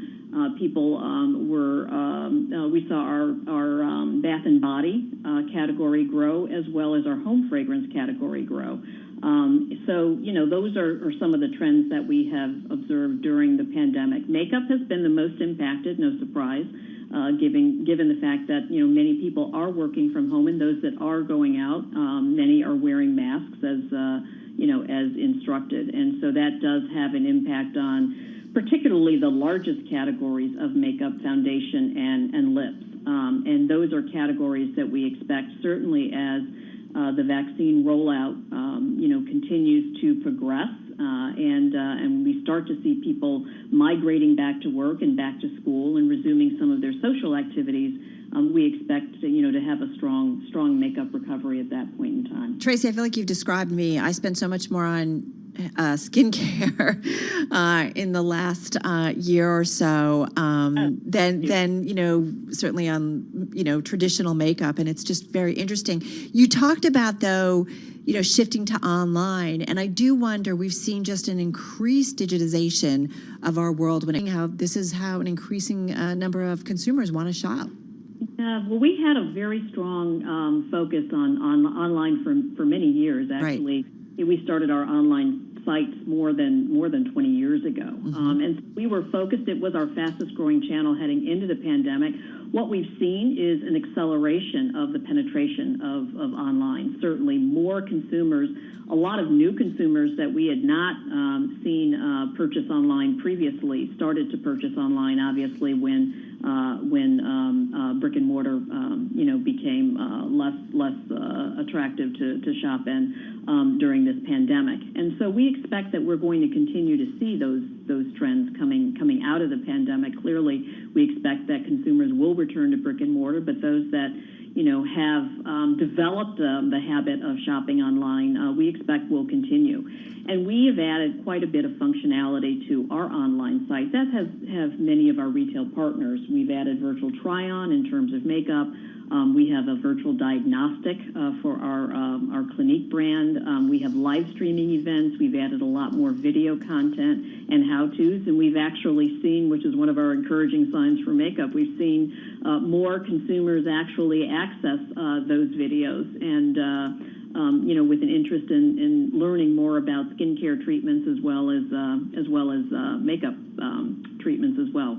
This is a business where people like to try before they buy, and they do that in person in stores. I'm wondering how the in-person experience is going to change on the other side of this pandemic.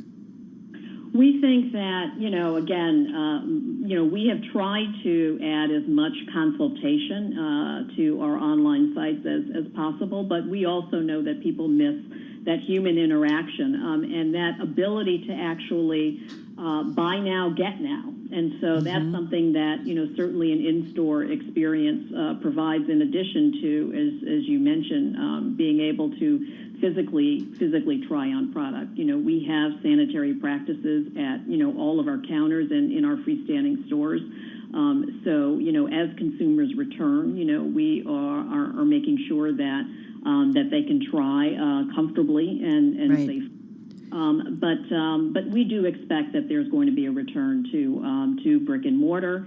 One of the things that we are doing, Tracy, can you hang on just for a second? I got to do a little bit of news, but then we'll come right back and continue the conversation. We're going to get back to Tracy Travis.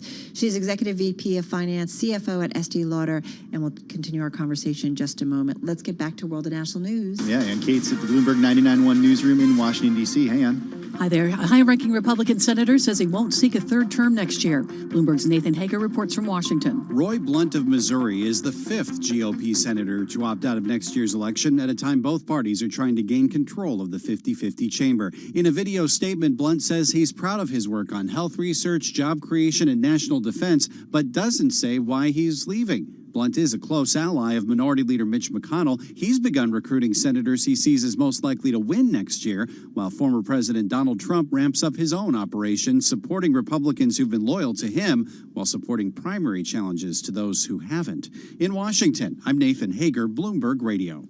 Treasury Secretary Janet Yellen says fears that the administration's $1.9 trillion relief bill could trigger a rapid rise in inflation are misplaced. Yellen told MSNBC today that the measure, which includes $1,400 checks to millions of Americans, will provide needed relief and help the economy return to full employment by next year. New York Governor Andrew Cuomo has rebuffed calls for him to step down as more women came forward with sexual harassment allegations. But the Democratic leader of the New York State Senate says Cuomo must resign in the wake of reports about a toxic work environment, coronavirus nursing home data, and the ongoing battle against the pandemic. Jury selection has been put on hold in the trial of former Minneapolis police officer Derek Chauvin. He is accused of putting his knee on the neck of George Floyd, who later said he couldn't breathe and died. Now let's get a check on the markets and business headlines with Charlie Pellet and the Bloomberg Business Flash. And here's what's going on. We've got the S&P just turning negative, down now by 4, a drop of 0.1%. Sell-off in tech shares picking up steam in afternoon trading. NASDAQ 100 tumbling to session lows as investors move into companies whose fortunes are closely tied to the economic cycle. We've got just about 49 minutes to go ahead of the closing bell now, with the S&P down 3, a drop of 0.1%. The NASDAQ Composite Index trading close to session lows, down 263, down 2%. Dow Industrials holding on to a 412-point gain right now, up by 1.3%. Just getting word that Gap Inc. is weighing options, including a potential sale for its China business, according to sources, as the American clothing retailer looks to revamp the operation in the world's second largest economy. Gap shares are moving higher on that news, up now by 5.6%. The price of gold down $16 the ounce, down 1% now at $16.48 the ounce. West Texas Intermediate crude down 2.1%, $64.69 a barrel. Again, recapping stocks trading mixed, with the S&P lower now by 4. That is a drop of 0.1%. I'm Charlie Pellet. That is a Bloomberg Business Flash. All right, Charlie, really appreciate it. I want to get right back to Tracy Travis. She's Executive Vice President of Finance and Chief Financial Officer at Estee Lauder, on the phone in New York City. And Tracy, if I may, and forgive us, we cut you off, and I know you were making a point. Do you want to finish that point? Yeah, I mean, in terms of the behaviors post-pandemic, we do expect that, we ended last year with our online business, at a 23% penetration. We certainly expect to grow from there going forward. And that was quite a step up from fiscal 19. So again, we are prepared for that. At the same time, though, we do expect that people will come back to brick and mortar to be able to try and buy products, at the same time. And that's some of the benefit of brick and mortar, and certainly the physical interaction that so many people crave these days by not having as much as they protect themselves during this pandemic. We think will resume as well. Well, and I'm going to say, I tend to buy more when I'm playing with the product. That's the way it is. And I have to say, full disclosure, I had an aunt who was an Estee Lauder rep for many, many years in Houston. That whole face-to-face, and she's what got my family kind of started on all the different Estee Lauder brands, whether it was prescriptives, whether it was Origins, you name it. But I'm just curious, just to push the point, increasingly a younger generation, I've got a teenager, she goes to Sephora, like that's where she's going. How do you guys continue to move forward where you're known for your counters? And that's a big part of the story, but how do you start to embrace, increasingly the Sephora model? Yeah, no, we actually have a very strong relationship with Sephora globally. So we have a number of our brands. I think right now around 17 or 18 of our brands currently in Sephora right now. We have a strong presence as well, with Sephora online, and the same with Ulta and Douglas and many other specialty retailers. So we have, throughout the course of the last, the last 5 to 7 years, really expanded our penetration in specialty multi, because the department store channel, our historical channel of distribution, obviously has seen competition from other channels, including online. So it's been important for us to be able to diversify our channel mix to be present in those other channels where, to your point, younger consumers and other consumers as well are increasingly shopping at least part of their shopping experience annually, or all of their shopping experience. So we feel very good about how we have broadened the diversification of our channels to be able to reach other consumers, and again, online obviously being a ubiquitous and available to everyone. We talked about consumer shifts during the pandemic and the different way that you are expecting consumers to behave post-pandemic, what trends will stick. But I'm wondering about your own employees and what you're seeing from your own employees, specifically when it comes to working from home, how potentially you have to make real estate adjustments at corporate headquarters and other offices throughout the world because of this new normal. What are you doing? Yeah, well, we do have a number of our employees, to your point, that have been working from home, at least in the U.S. now, almost a year. So we're coming up on the 1-year anniversary of working from home here in the U.S., and we've already passed that anniversary in some of our other markets. So we have many of our offices open for those who want to come into the office, but most people are working from home. And we are in the process now of determining, for a whole variety of reasons, a more flexible working model for when people do start to transition more permanently back to the office. And we do expect that. And we announced that we actually have given up some of our office space that we had committed to here in Manhattan, because we are looking at more of a hybrid model going forward. That does a couple of things for us. As we think about the pandemic and the impact that it's had, on our workforce. Our workforce is 84% female. We have a lot of young mothers in our workforce that have really struggled during this time frame to work from home, take care of the household, take care of kids, elder care, et cetera. The ability to be able to offer more flexible working arrangements, depending on the position, will be very important for us going forward. And many of our policies in the company are very much geared towards families and supporting families, given the high penetration that we have of female workers. We have 20 weeks of paid parental leave. We have another 6 weeks of back to work flexibility. During the pandemic, we did expand child care and elder care benefits. We again are trying to support more flexible work environments. We have expanded our employee assistance, recognizing the amount of stress that people are under. So we do, certainly are taking some of the lessons from this pandemic and going forward, looking at how we can, continue to implement some of the policies that we think will be beneficial going forward to our employees, learning as we go. There are a lot of companies experimenting with more flexible ways for their employees to work. And at the same time, we hear stories from Silicon Valley about people relocating to potentially less expensive areas and perhaps their pay being cut. Are you thinking about changing compensation at all based on where an employee lives or if they're coming into the office? We have not had that conversation yet, no. We do expect that our office footprint will remain the same, in terms of where our, the majority of our footprint is in our various markets.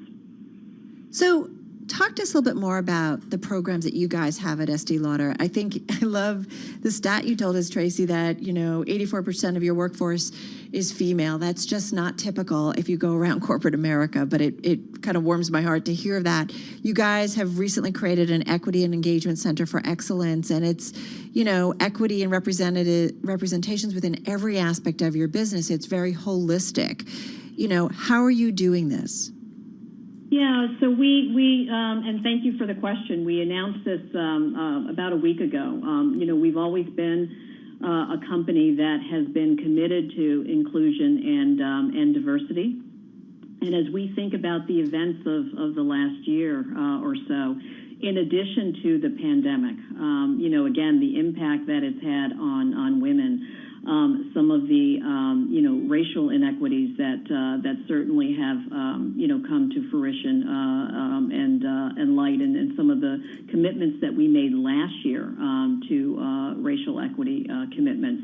It is time certainly for us to think about how do we evolve some of our very good practices and deepen some of the commitments that we've made going forward. And so our newest center of excellence is really geared to do that, equity and engagement, really work with our HR executives, all of our executives across the company, to make sure that we are providing leadership and development programs for all employees, but certainly some that are specifically geared towards women and their special needs. Making sure that our HR programs are really focused on making sure that we are equitable and providing opportunities equally for all of employees who are ready for that next chapter in their career. So it's very exciting from a company standpoint. We have a wonderful leader of our equity and engagement COE, Nicole Munson, who has been with the company for some time in our legal department and has transitioned over to lead this effort, and are very excited about this being another chapter in our evolution to have a more equitable workplace. We're talking with Tracy Travis. She's Executive Vice President of Finance and Chief Financial Officer at Estee Lauder, with us on the phone in New York City. Tracy, we have had a lot of these conversations about inequities, equality. It's not just a 2020, 2021 subject. You know that, I know that, Tim knows that. How do we really move the needle? Yeah, I mean, I think some of the things that are happening right now and some of the push that's happening in terms of greater transparency and accountability is one way where we move the needle. So companies are, providing and being, certainly asked to provide more transparency on, gender pay equity. We've committed to reach equity by 2023. We have almost gender parity right now on our board of directors, and we are committed to achieving and maintaining that by 2025. We've made. Why does it take so? It's not to you guys specifically, but I do feel like when we have people put out projections, in general, it feels like everything always takes so long. Why is that? Well, I would say right now, if you think about the current business environment, we're not doing a lot of hiring right now. Yeah. And also from a board perspective, it's a matter of obviously retirement on boards to make room for for some of these strategies to be able to take hold. So look, one of the things that we are known for as a company is when we set a goal for ourselves, we strive to beat that goal. And so I'm fairly comfortable that given some of the goals that we've put in place, we will certainly strive to more than achieve them. But I mean, right now there are not a lot of companies that are doing, with the exception of probably tech companies, that are doing a lot of hiring. So that is taken into consideration when some of these time frames are established, and no one wants to miss. No one wants to miss a goal. But the great thing is, Carol, that we are being held accountable. We're being accountable by our employees. We're being held accountable by our board, our CEO, our executive chairman, and our consumers and investors. And so that is, I think, a different environment than has existed previously. And as a result of that, I think we are going to see. I'm optimistic that we're going to see more sustainable progress in these areas. But it has taken a bit of a reckoning. Yeah, right. point, hasn't it? Yeah, absolutely. But I think what you said, accountability. Listen, Tim and I, he's heard me say it a million times. I say it to my teenage daughter, accountability for actions. Like we all have to live by that. And I think that's what ultimately brings about change. Tracy, thank you so much. What a great deep dive, and really appreciate all the time that you gave us today. Tracy Travis, she's Executive Vice President of Finance and Chief Financial Officer at Estee Lauder, on the phone in New York City. Accountability. It's all about accountability. Right? It does so much. It does. Yeah, this was great. Yeah, it was really great. And transparency and understanding what's going on. That's how you make changes. All right, folks, you are listening to Bloomberg Business Week. Carol Master, Tim Stanovic, and this is Bloomberg Radio. Bloomberg Business Week is brought to you by the Jewish Communal Fund. JCF's donor-advised fund is the smart choice to manage your philanthropy. Make your giving organized and tax efficient. Visit jcfny.org.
It's 3:29 on Wall Street, and time for Land Rover Drive Time Traffic every 15 minutes on Bloomberg, brought to you by our tri-state area Land Rover retailers. Land Rover, above and beyond. Ed Kalegi, the New Jersey Turnpike. How's it looking? Right now, Tim, the extension of the Turnpike, traveling on that westbound side, getting over the Newark Bay Bridge, heading in towards the main line of the Turnpike. There is an accident. One lane is blocked. And right now, a delay of about 15 minutes coming over the bridge. It makes it 14A in Bayonne. Also in New Jersey, still the accident investigation 3 westbound by the Turnpike's western spur. About a 15-minute delay over from the Turnpike's eastern spur. This over near the Meadowlands Sports Complex. Holland Tunnel leaving town now up to a 15-minute delay. On the inbound side, looks to be 5 minutes. 10 minutes outbound right now over at the Lincoln Tunnel. No major issues right now over at the George Washington Bridge. The Bloomberg 11:30 3-day weather. For the rest of today, mostly sunny, high 40 to 45. Tonight, partly cloudy, low near 35. Tuesday, sunshine, high 55 to 60. Wednesday, sunny skies, highs 55 to 60. Right now in Central Park, mostly sunny, we're up to 42 degrees. And this report is brought to you by Anshin Accountants and Advisors, proactively identifying tax savings opportunities so that you're not leaving money on the table. Visit Anshin.com. 42 degrees, mostly sunny, with the best ride. In and out of the city, I'm Ed Kalegi, and this is Bloomberg 11:30. Bloomberg Business Week continues. Broadcasting live from the Bloomberg Interactive Brokers Studio in New York. Bloomberg 1130 to Washington, D.C. Bloomberg 99.1 to Boston. Bloomberg 106.1 to San Francisco. Bloomberg 960 to the country. Sirius XM Channel 119. And around the globe, the Bloomberg Business app and BloombergRadio.com. This is Bloomberg Business Week.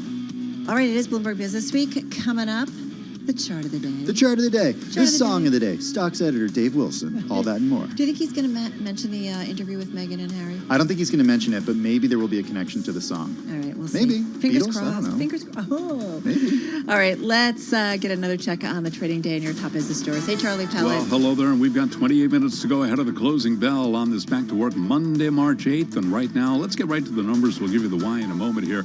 Maybe we'll let Dave Wilson explain what's going on. We've got the S&P down a point now, little changed. It had been swinging between gains and losses, spent much of the day higher, but right now red on the screen, at least for the S&P. The Dow holding on to a 450-point gain, now up 1.3%. NASDAQ down at 244, drop now of just about 1.9%. NASDAQ 100 index down 2.3%. Russell 2000 up 0.7%. Dow Transport's up now by 1%. 10-year yield 1.59%, and we have got gold lower by 1.1%, down $18 the ounce at $16.82. West Texas Intermediate crude down 2%, $64.77 a barrel. The sell-off in technology picking up steam today as the NASDAQ 100 tumbles to session lows after investors move into companies whose fortunes are closely tied to the economic cycle. Coronavirus cases in America posted the slowest spread since the pandemic began almost a year ago. The White House now says there will be enough supply for all American adults to get a COVID-19 vaccination by the end of May.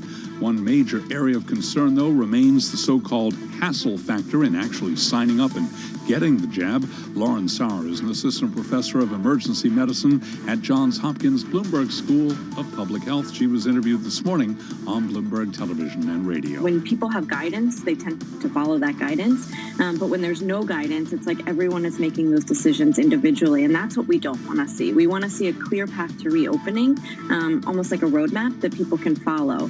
And when you have the map, it's certainly easier to follow it. And when you don't have the map, it's way easier to get lost. And right now, as cases are sort of plateauing, we don't want lost people wandering around. The Johns Hopkins Bloomberg School of Public Health is supported by Michael R. Bloomberg, founder of Bloomberg LP and Bloomberg Philanthropies. Among some of the vaccine stocks that we track, mixed picture today. Pfizer shares, they're up 0.1%. The German partner BioNTech down 4.9%. AstraZeneca up 0.4%. Moderna is down now by 6%. Johnson & Johnson up now by 1.2%. Amazon.com has scooped up a minority stake in a cargo airline that operates a portion of its fast-growing air cargo division, the latest sign of the company's long-term ambitions to expand its air freight operations. Amazon down 0.4%. Recapping, S&P now positive once again, up, I should say, by 1 point. Little change there. It is NASDAQ that is down 1.8%. I'm Charlie Pellet. That is a Bloomberg Business Flash. Thank you, Charlie Pellet. This is Bloomberg.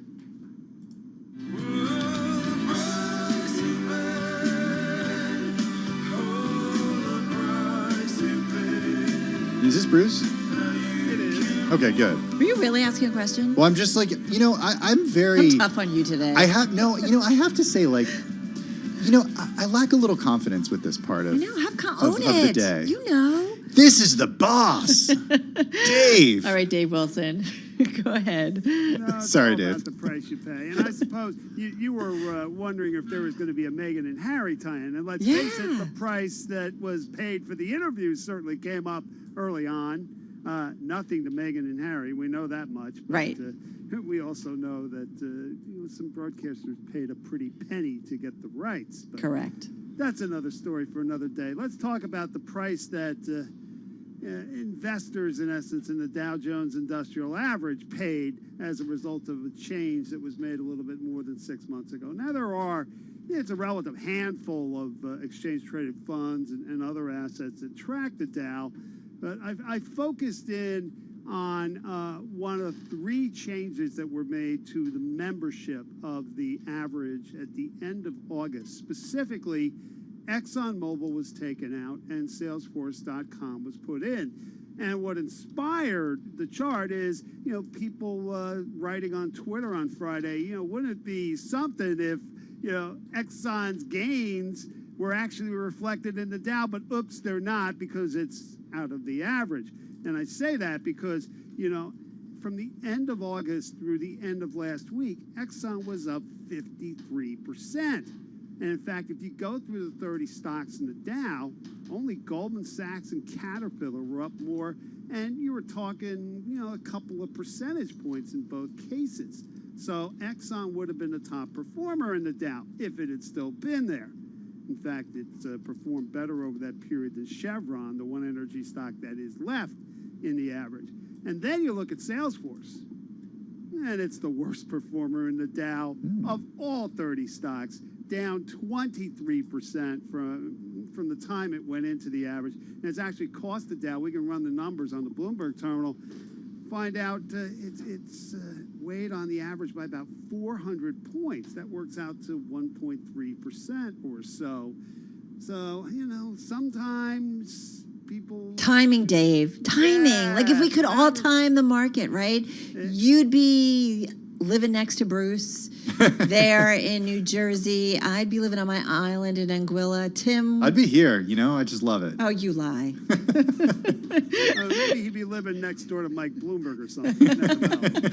That could be. I think he'd be in like the West Coast somewhere, like Colorado or something. Yeah, you got it. Yeah, exactly. Well, there you go. He could have a place in New York and a place in Colorado. That's so true. But anyway, if we could time the market. Yeah, and you understand why they made the change because, those 3 shifts in August were tied into a stock split for Apple. And of course, because the Dow is a price-weighted average. If they hadn't done something, tech's share of the Dow would have fallen substantially. So they had to, put a company in to offset what was happening with Apple. They chose Salesforce, and initially, actually, the chart shows you the first couple of months or so, it did better than Exxon, but it's been all about the last few months and the way we've seen energy stocks come on, and Exxon as part of that. It just goes to show you that, timing the market, even when it comes to changes, in a benchmark, it doesn't work so well. Hey, Dave, if you want to know more, folks, send me an email. I'll get you the chart, the explanation that goes with it, and everything I do going forward. The email address is dwilson@bloomberg.net.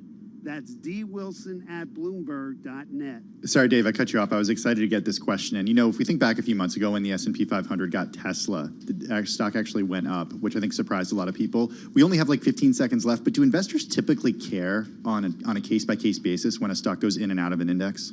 Not unless unless it's a big deal in the context of an index when it comes to weighting. Tesla certainly was that. We've seen the stock come down quite a bit. So, the S&P 500 would have been doing even better. And, what happens in a lot of cases is stock goes way up, then it goes in the average, and the gains don't persist. All right, Dave Wilson, we'll see you later on. Let's get to World and National News. Over to Ann Cates in D.C. Hey, Ann. Hi there. Public high schools in New York City will reopen for in-person learning on March 22nd. High schools have been closed since last November as coronavirus cases started to spike in New York City. All 488 high schools will resume classes for 55,000 students in 9th through 12th grades who opted for in-person learning. The other 282,000 high schoolers in New York City will continue virtual learning. Students in Michigan's largest school district have returned to classrooms for in-person learning today for the first time in months. Detroit schools stopped face-to-face learning in November because of rising COVID-19 infection rates in the city. But even as classrooms reopen, many teachers have declined to participate. Detroit teachers who do agree to work inside classrooms will get a quarterly bonus of $750. The Detroit district has about 50,000 students. Oprah Winfrey has revealed that while Harry would not say who in the royal family made comments about his son's skin color, he did tell her it wasn't Queen Elizabeth or his grandfather, Prince Philip. In the interview, which aired last night, Harry's wife, Meghan, described that when she was first pregnant with son Archie, there were concerns and conversations about how dark his skin might be when he's born. Winfrey said today that she tried repeatedly to get the identity of whoever they had those conversations with, both off camera and on, but came up empty. More than 17 million people tuned into that interview last night. Global news 24 hours a day on air and on Bloomberg Quick Take, powered by more than 2,700 journalists and analysts in more than 120 countries. I'm Ann Cates. This is Bloomberg.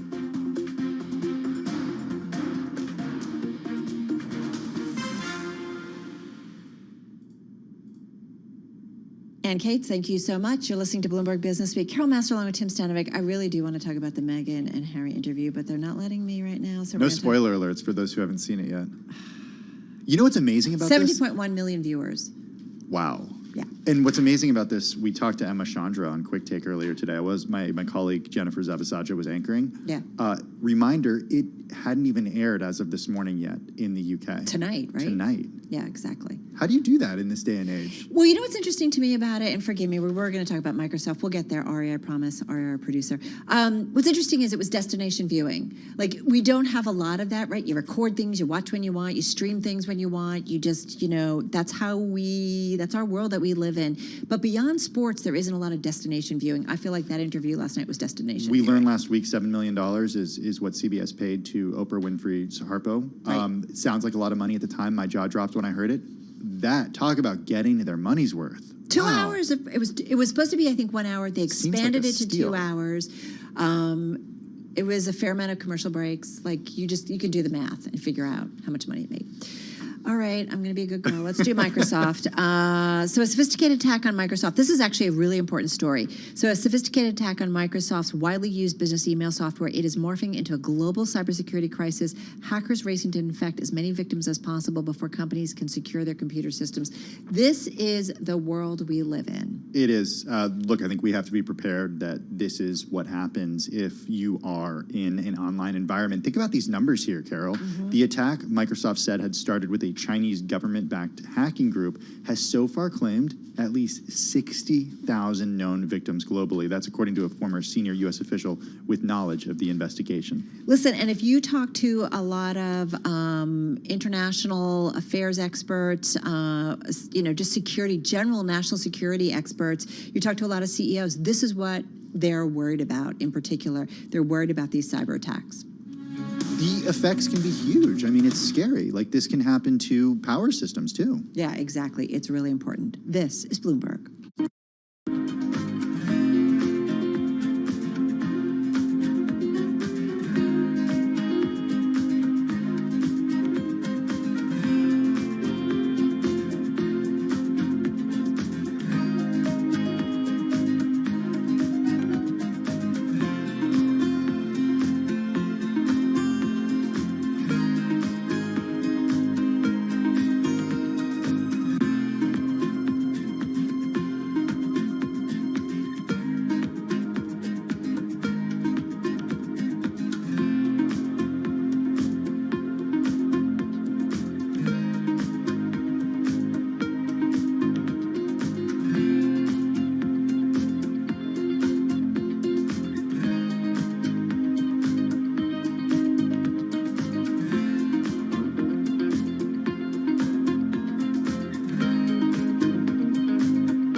Headlines and breaking news 24 hours a day at Bloomberg.com, the Bloomberg Business app, and at Bloomberg Quick Take. This is a Bloomberg Business Flash.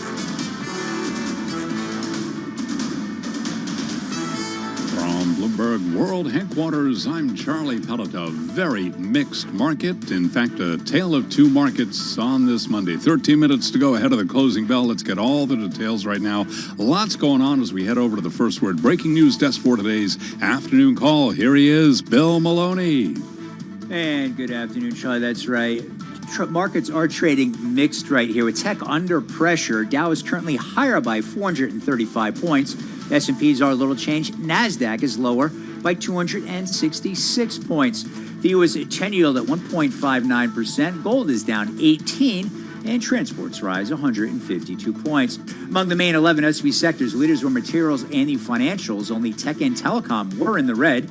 And leaders to the upside in the Dow, Disney and Cisco, while Apple fell 3.5% and led to the downside. In deal news, the Gap is set to weigh a sale of its Chinese business. And wrapping things up, Casey's General Stores reports after the bell. Live from the first breaking news desk, I'm Bill Maloney. Okay, we thank you very much, Bill. And to hear live breaking news over your Bloomberg, type Squawk SQUAWK on your terminal. I'm Charlie Pellet. That is a Bloomberg Business Flash. I'm driving in my car. I turn on the radio. How about you let me drive? Oh, no. Who's gonna drive you home? Honey, please, I'll do the driving. Drive on. Excuse me, I want to drive.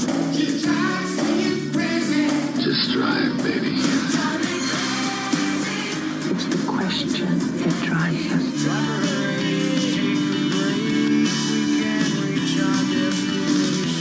This is the drive to the close. That funky music will drive us till the dawn. On Bloomberg Radio.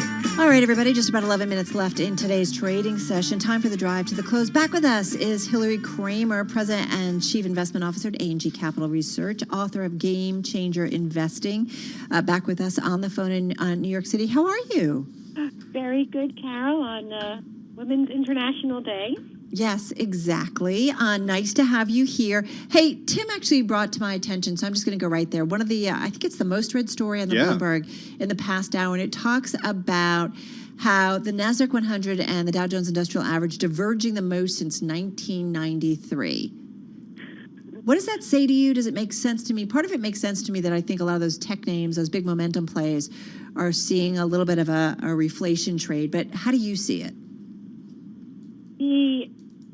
The higher rates, that U.S. Treasury 10-year bond, absolutely dictates the price and valuation of the NASDAQ stocks. We take it's like pure fundamentals. It's like financial theory. We value these companies based on how they're going to do in the future. And when we look at these big tech names, we're looking all the way out, and it just makes the valuation that much lower today. That's what's happening there. Also, People are trading today, and I say people, not just investors. Everyone, they're in the market, they're rotating, they're like trying to like chase their tail, so to speak.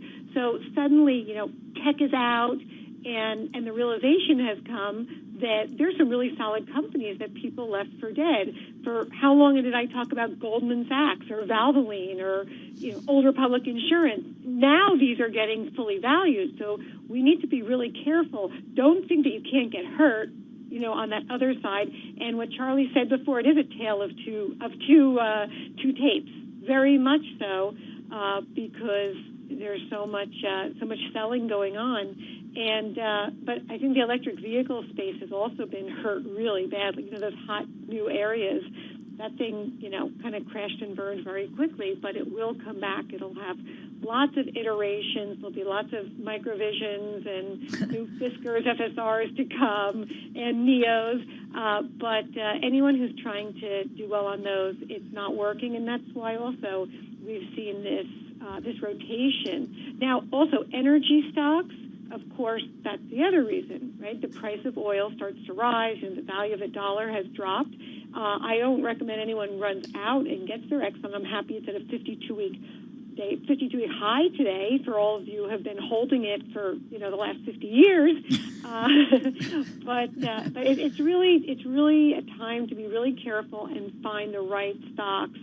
something like Big Lots, which I loved at $10 and $17 and $20, up at $70. It's sort of like a five is below with Raymer and Flanagan mixed in with furniture. Think about it. This is a stock that's gone up 600%. So, we're looking, we've rotated too. We're looking at companies still like Ingredion that really hasn't caught on yet. That's the old corn products. It was in the original Dow list. And in Ingredion, with that dividend yield and with the fact that the stock really came down with expectations that the institutional food service business, arenas, stadiums was dropping, Ingredion makes all the sugars, starches, corn syrups, all the Cliff Bars and French fries and Haagen-Dazs ice cream you never imagine. So we like a company like INGR. We think that still has some room to grow. So you're ready to do the post-pandemic trade here? Oh, yeah, absolutely. Even if we retrace, remember, we always talk about the insecurity, the unknown. The stock market hates the unknown. Even if we have a variant that comes into play and we see the numbers start to rise in coronavirus, there's a feeling, there's a sentiment nationally, other places much more than others. Mm-hmm. Certainly New York City is more conservative and concerned and modest in their approach, but we can handle it. We can handle it, and it's not just a vaccine, it's the drugs coming out. If you do get it, the masks are working, herd immunity, whatever you want to call it, we're all looking towards the future. Hillary, speaking of that, I know J&J is a company that's on your list. What's appealing to you about J&J? They've come back the stock was depressed. It had the overhang with the liability, with the lawsuit. The talc. The powder, right, exactly. The baby powder. That really kept a lot of investors out. And the big institutions today, with all the focus on ESG and being socially responsible, a lot of those kinds of companies, because of the way these companies have to be rated, like a Johnson & Johnson when they have a liability and a legal action against them, don't get bought. We're going to see more and more of this as this regulation comes in with ESG. But J&J, with the vaccine, people are starting to see it, understand what they do. The same with, I think, is going to happen with Bristol Myers. It's at 60. Now, Goldman Sachs, I'm with them. They see it, I've seen between $95 and $100 targets that they have on 3.2% dividend yield. And it's because no one's paying attention that Bristol Myers, BMY, bought Celgene, and that Otezla we hear about, and Revlimid and Eliquis. All of those are Bristol Myers drugs.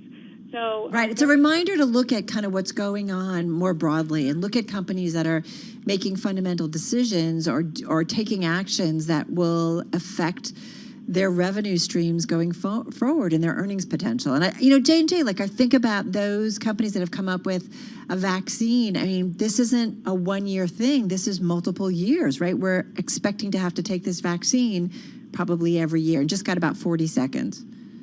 Okay, and that's why a company like Sanofi, also SNY, they're pretty much the J&J of France, but they've been doing vaccines all over the world. They're in the top 20 vaccines. Those companies will come into focus. Everyone should be really careful about jumping into the United Airlines and even the Disney. At this point, they're still only opening up for 15% capacity in Los Angeles. It's a great story. It's really Disney Plus story. So big picture, everyone be careful. Keep your powder dry. The NASDAQ, you haven't seen anything yet. Yeah, I got to say, shares of Disney up almost 7% today. Everybody, Mickey, Minnie, everybody's excited about reopening the kingdom. Hillary, be well. Good to check in with you. Hillary Kramer over at A&G Capital Research. I mean, you could just feel people are just like, all right, let's do it. Look, on Twitter, on Instagram over the weekend, I saw people were doing the movie theater thing here in New York City. They were getting back there. I'm not ready for that yet. I'm not either, but I'm not vaccinated yet. Maybe I'll feel differently when I'm vaccinated. You're right. Hey, stick around. We've got the closing bell in just about 3 minutes' time right here on Bloomberg Radio.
markets, headlines, and breaking news 24 hours a day at Bloomberg.com, the Bloomberg Business app, and at Bloomberg Quick Take. This is a Bloomberg Business Flash.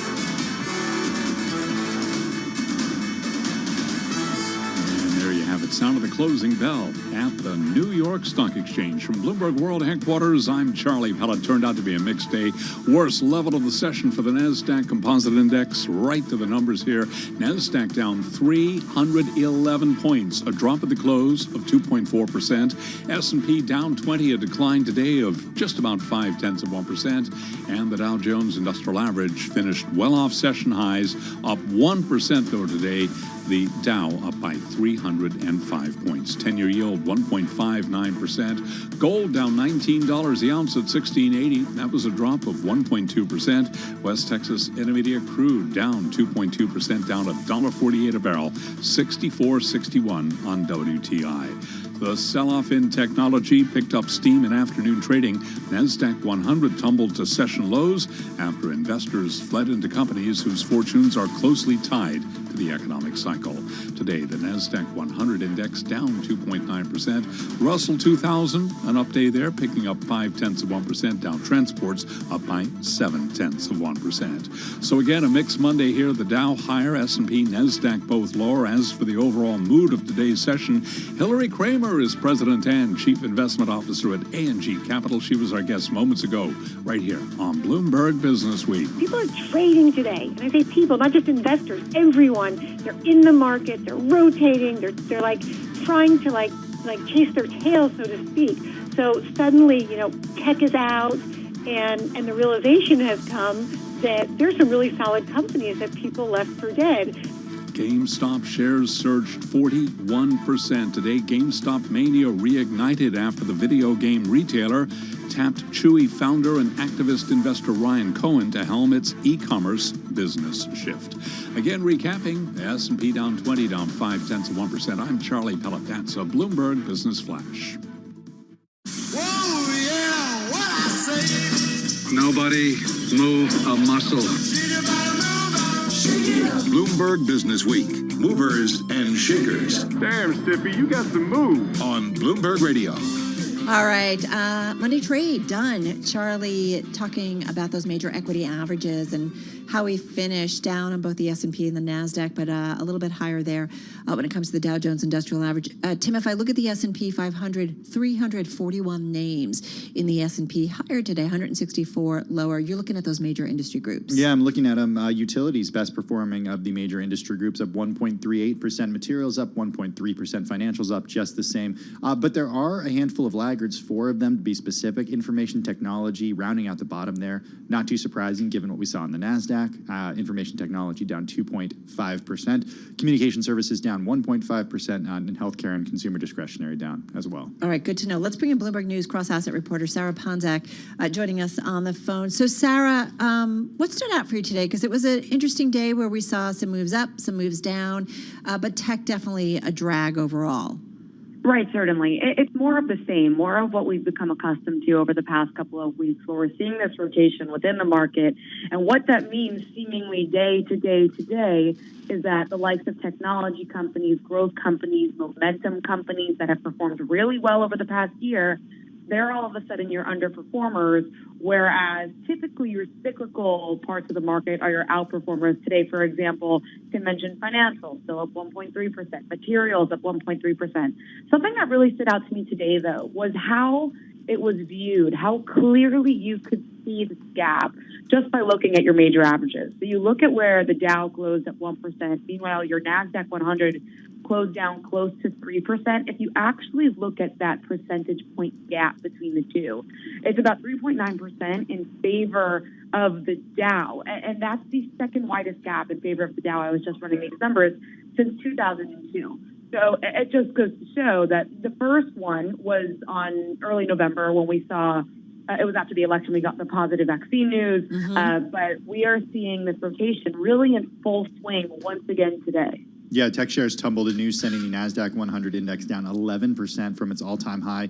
What are you hearing on the street? What are you hearing from analysts right now about how this rotation continues? Does tech have further to fall? What's interesting is that usually when I ask investors about this, it seems like many really do believe that this is a rotation that has legs, that value is going to continue to outperform, that we are in a new bull market cycle. We're entering a new economic cycle. What that means is that typically value-like companies, cyclical assets, they do outperform in this portion of a new cycle, a very, very young new cycle. We're seeing small caps outperform too, for example. But usually now we're getting to the point where some investors are starting to say, look, maybe we're going to start to see tech stop to be used as a source of funds. Obviously, that was not the case today. Tech down 2.5%. But say, all right, maybe we'll see tech trade a little bit sideways here, but we'll still continue to see value outperform. But still, if you just look at the benchmarks, and that's just all you pay attention to day to day to day, it's really difficult to get the full picture here, because when you look at tech underperforming so severely, and yes, the NASDAQ 100 officially closing in a correction today, down more than 10% at the close, there are other areas of the market that have really been just soaring in the last couple of weeks, but they just have such smaller weightings in your major averages that they don't really have as much of an effect on them. Are you saying within the NASDAQ or the NASDAQ 100? More so in the S&P 500. Oh, okay. So yeah, the NASDAQ is, of course, very tech heavy. So that's why we continue to see the NASDAQ underperform. What's interesting, too, and from a technical basis, and listen, this doesn't necessarily mean if something's oversold that it's going to trend higher. But if you do look, whether it's 10, 30, 90-day, moving averages on the NASDAQ 100, if you look at things like RSI or MACD, like you definitely see these oversold conditions. Right. And if you look at, there was a time last week when the NASDAQ 100 had fallen right up to its 100-day moving average. Mm-hmm. It did act as a bit of support, but now we have just busted right through it. Now, some technical analysts will say, all right, this means that there could be further to fall. Maybe we'll test, for example, the lows that were put in back in September, back when we fell into a correction down there. But still a little bit unsure. However, if I just pulled up a 14-day RSI chart of the NASDAQ 100, for those who are interested, and technically not yet oversold. 30 is the level that demarcates oversold territory. Right now we're standing around 34. Right, just kind of nearing towards it, or nearing it. Sarah, good stuff. Thank you. Sarah Ponczak, Bloomberg News cross-asset reporter, joining us on the phone right here in New York. You are listening to Bloomberg. All right, Dave, you're up. Hi, my name is Dave. Wilson, where are you? Wilson! Just what do you think you're doing, Dave? We're going for the price on Wilson. Open up the door, it's Dave. Who? Dave. Hey, Mr. Wilson! Hey, Dave Wilson, come on in here. What's your stock of the day? RadNet, Tim. It's an owner and operator of medical imaging centers. The company has 334 facilities in 7 states: Arizona, California, Delaware, Florida, Maryland, New Jersey, and New York. RadNet was founded in 1981, went public in 1986. The ticker is RDNT. Now, the company shares more than tripled in the last 4 calendar years, even with a drop of 3.6% last year. Now, RadNet had stalled this year until today, when fourth quarter results led to a surge. The company's earnings and revenue beat estimates from the only 3 analysts in a Bloomberg survey. Its forecast for this year also surpassed projections. Now, RadNet said it's benefiting from improved reimbursement for its services, along with cost cutting. The company cited as well increased availability of 3-dimensional mammography at its centers. RadNet shares, after all this, came within 2% of a record set in February of last year that closed with a gain of more than 16.5%. And that was the biggest since the end of last March. And the stock now up about 13% so far in 2021. All right, Dave, thank you so much. All right, you're headed out? I'm headed out.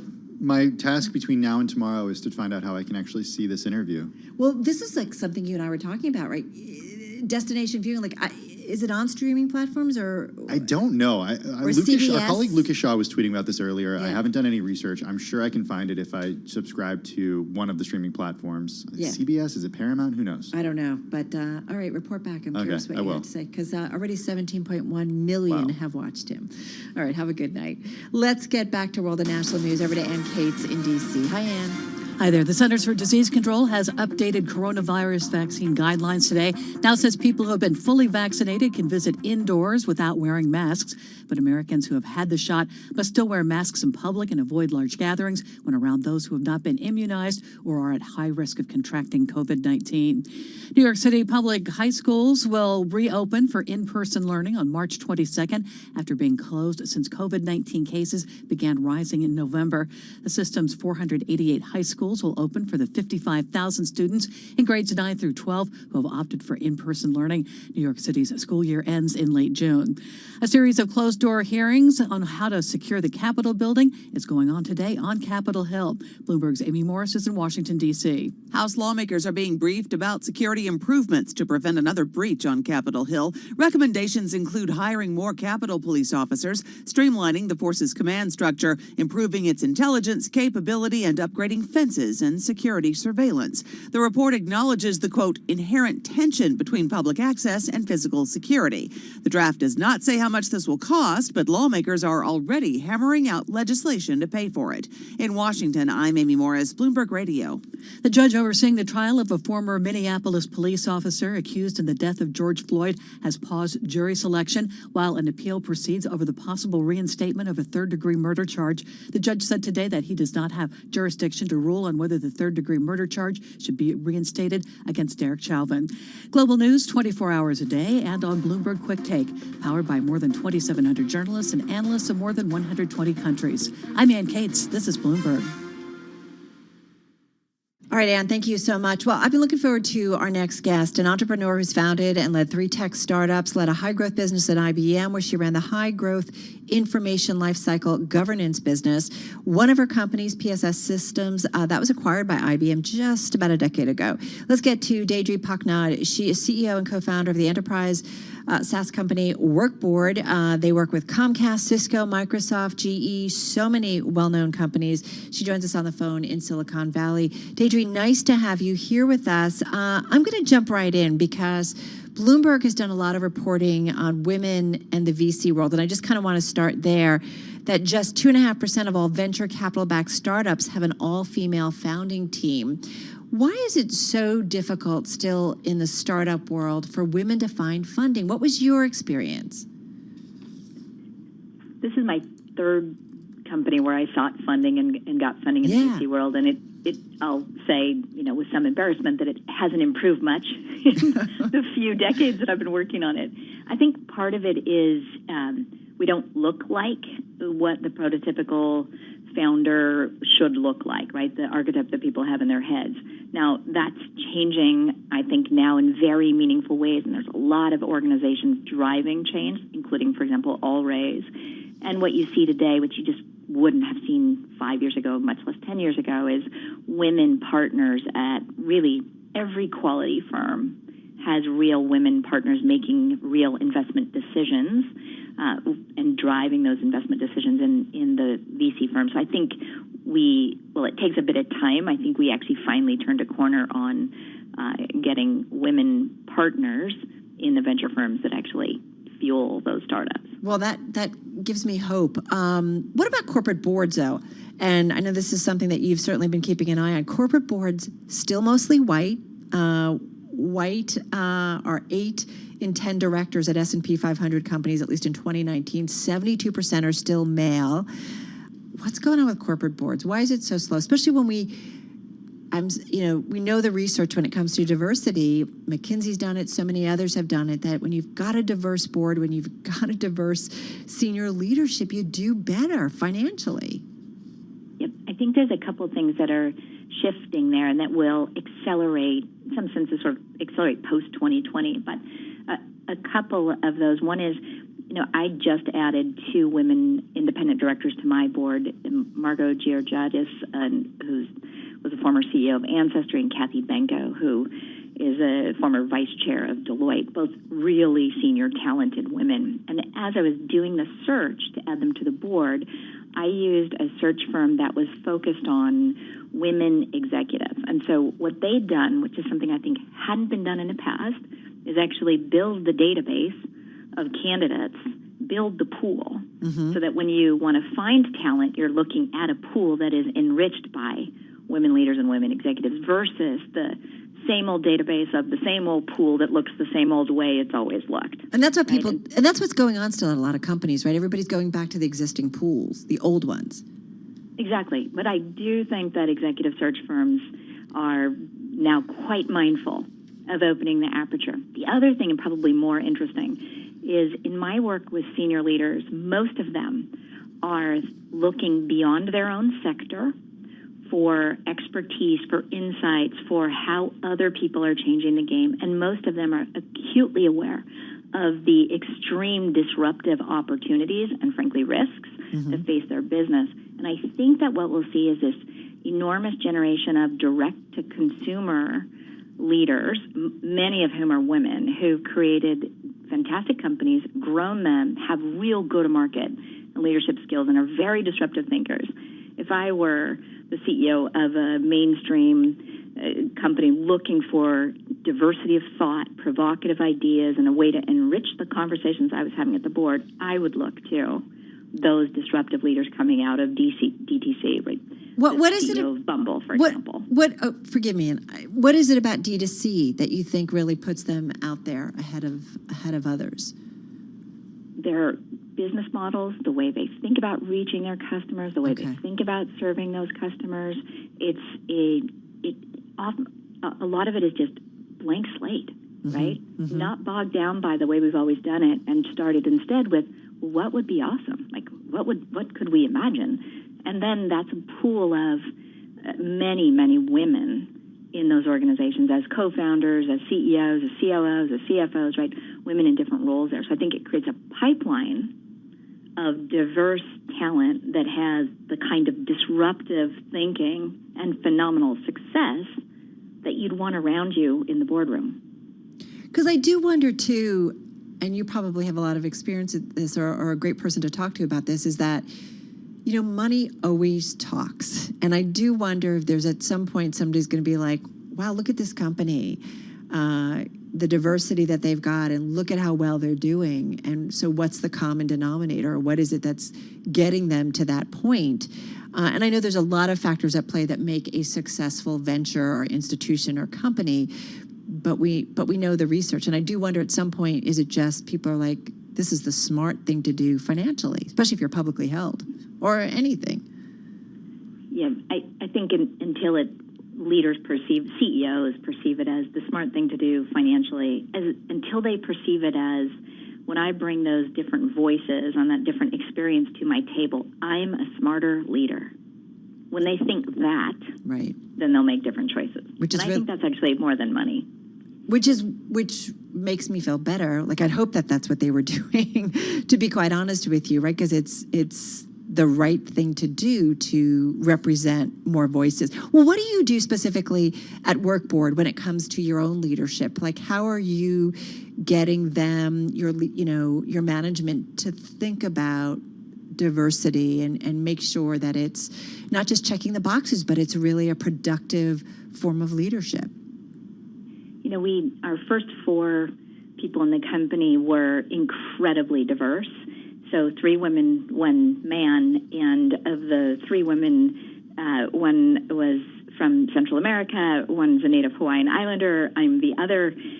We started really as a diverse group of people, and what is, fabulous about that is you never have to go backwards and fix it. You never have to go backwards and clean it up or make it an overt effort. It sort of spawns from there. And so I think we enjoy an incredibly diverse team in the level of experience, in the age, which is another enormous one, in ethnic backgrounds, in educational backgrounds, in gender diversity, really broad spectrum. And I think that is something that we think of as to be celebrated, and we try and put a fair bit of ritual around celebrating and valuing it. And of course, when you celebrate it and value it, you get to build on it, right? It shifts forward. Right. There's women in every layer and every level of the org, and people with diverse experiences and perspectives, likewise, in every layer and every aspect of the org. Well, what's interesting, too, is, California, right? It was because of a lot of pressure among the California public that really pushed them to pass a law requiring diversity on public boards. But is that what we need? Because I feel like things are moving so slowly. I talked about this just in the last hour or so with the CFO of Estee Lauder and the executive VP of finance at Estee Lauder about how many conversations we've had about improving boards and so on, and yet here we are. And people put out dates by when they're going to have more parity, and it's, again, several years from now. Do we need to have states with laws saying, okay, it's time to do it, let's do it? Yeah, good question. And I don't know the answer, to be honest. I'm not a fan of regulating it. Yeah. And I actually find that has the potential to hollow out the value and the purpose of boards, and so I don't love that. I would say if we look at, I'll call them the leading indicators, kind of we measure the upstream progress rather than the downstream progress. And the downstream progress is we've got diverse boards everywhere. That undoubtedly takes time. Like, there's not that many board seats. They don't come up empty every year, right? Mm-hmm. Like, some people sit in the same board seat for quite a long time, and there's goodness in that. So it's not that the number of chairs up at any one time is so huge that we should just measure how full they are, right? We might instead start to measure and focus on the indicators of change and diversity at a farther upstream. So, for example, in California in particular, how many venture funds have diverse partnerships? And who do they invest in? And are they investing in founders and co-founders that are diverse themselves, right? Because in California in particular, the number of companies created far exceeds the number of open board seats this year, right? And so if we start way upstream, what's that look like? We might look at how many co-founders are women and how that's going. We might look at how many executive leaders, right, are not just the co-founders, but the executive teams of those young companies. How diverse are those? And those would, I think, give us better headlights on, are we going to see meaningful difference in the few board seats available being allocated to the best candidate, including the candidates with diversity? Well, if there was one piece of advice you would give to leaders out there in terms of thinking about more women, more everything at your company, I mean, what is it? How do you start? What do you do? I think I would go back to the comment I think about that would drive real change, which is to CEOs, what is the breadth and depth and diversity and disruptive element of thinking that leads to a smarter conversation about how your company serves its customers well. Mm-hmm. And so if you happen to be a company that only serves men, then by all means, you just keep going with the board you've got. If, on the other hand, you depend on women talent in your organization to drive value to the half of your customers as women, then you're probably not serving either your talented team members nor your customers well enough if you've got a board that doesn't reflect those buyers and that talent. Right. And if you really focus on how do I have the smartest conversations about building the best business I can, then diversity rules the day. Right. And increasingly we're seeing, customers, whether it's your business customers or, customers like me buying merchandise that increasingly, you want to see what the company stands for, what the diversity is, and that's going to be an element that really matters, certainly going forward. Deidre, thank you so much. Really appreciate it. And hopefully we can check in with you again in the future. Deidre Paknaj, she's Chief Executive Officer, co-founder of Workboard, on the phone from Silicon Valley, as we mentioned. She has started up 3 tech companies, including one that she sold to IBM. So really great to get a gut check with her when it comes to VC and the investment world and the tech world. All right, you're listening to Bloomberg Business Week. And just a quick check, a reminder of how we closed on this Tuesday. We did have stocks in the markets bouncing around, but by the end of the day, the Dow Jones Industrial Average, a bit of a rally, up 306 points. So that's good for a gain of just shy of 1%. And we did see the Dow finishing off off its best and worst levels of the day. S&P 500, same story. Although it finished near its lows of the session, it was down about 20 points, and that was a decline of roughly 0.5%. And the NASDAQ, once again, we saw an equity trade where we saw tech stocks really feeling the burden of the losses. The NASDAQ pretty much finishing at its lows of the day, in fact, down about 2.4%. That was for a decline of 310 points. As we've been talking about, we're seeing quite a gap when it comes to what we're seeing in the S&P 500 versus the NASDAQ 100. One of the most read stories on the Bloomberg talks specifically about how we're seeing that gap between the NASDAQ 100 and the Dow specifically. One of the best manifestations of the rotation from formerly high-flying growth stocks to value shares can be seen in that divergence specifically of the NASDAQ 100 from the Dow Jones Industrial Average.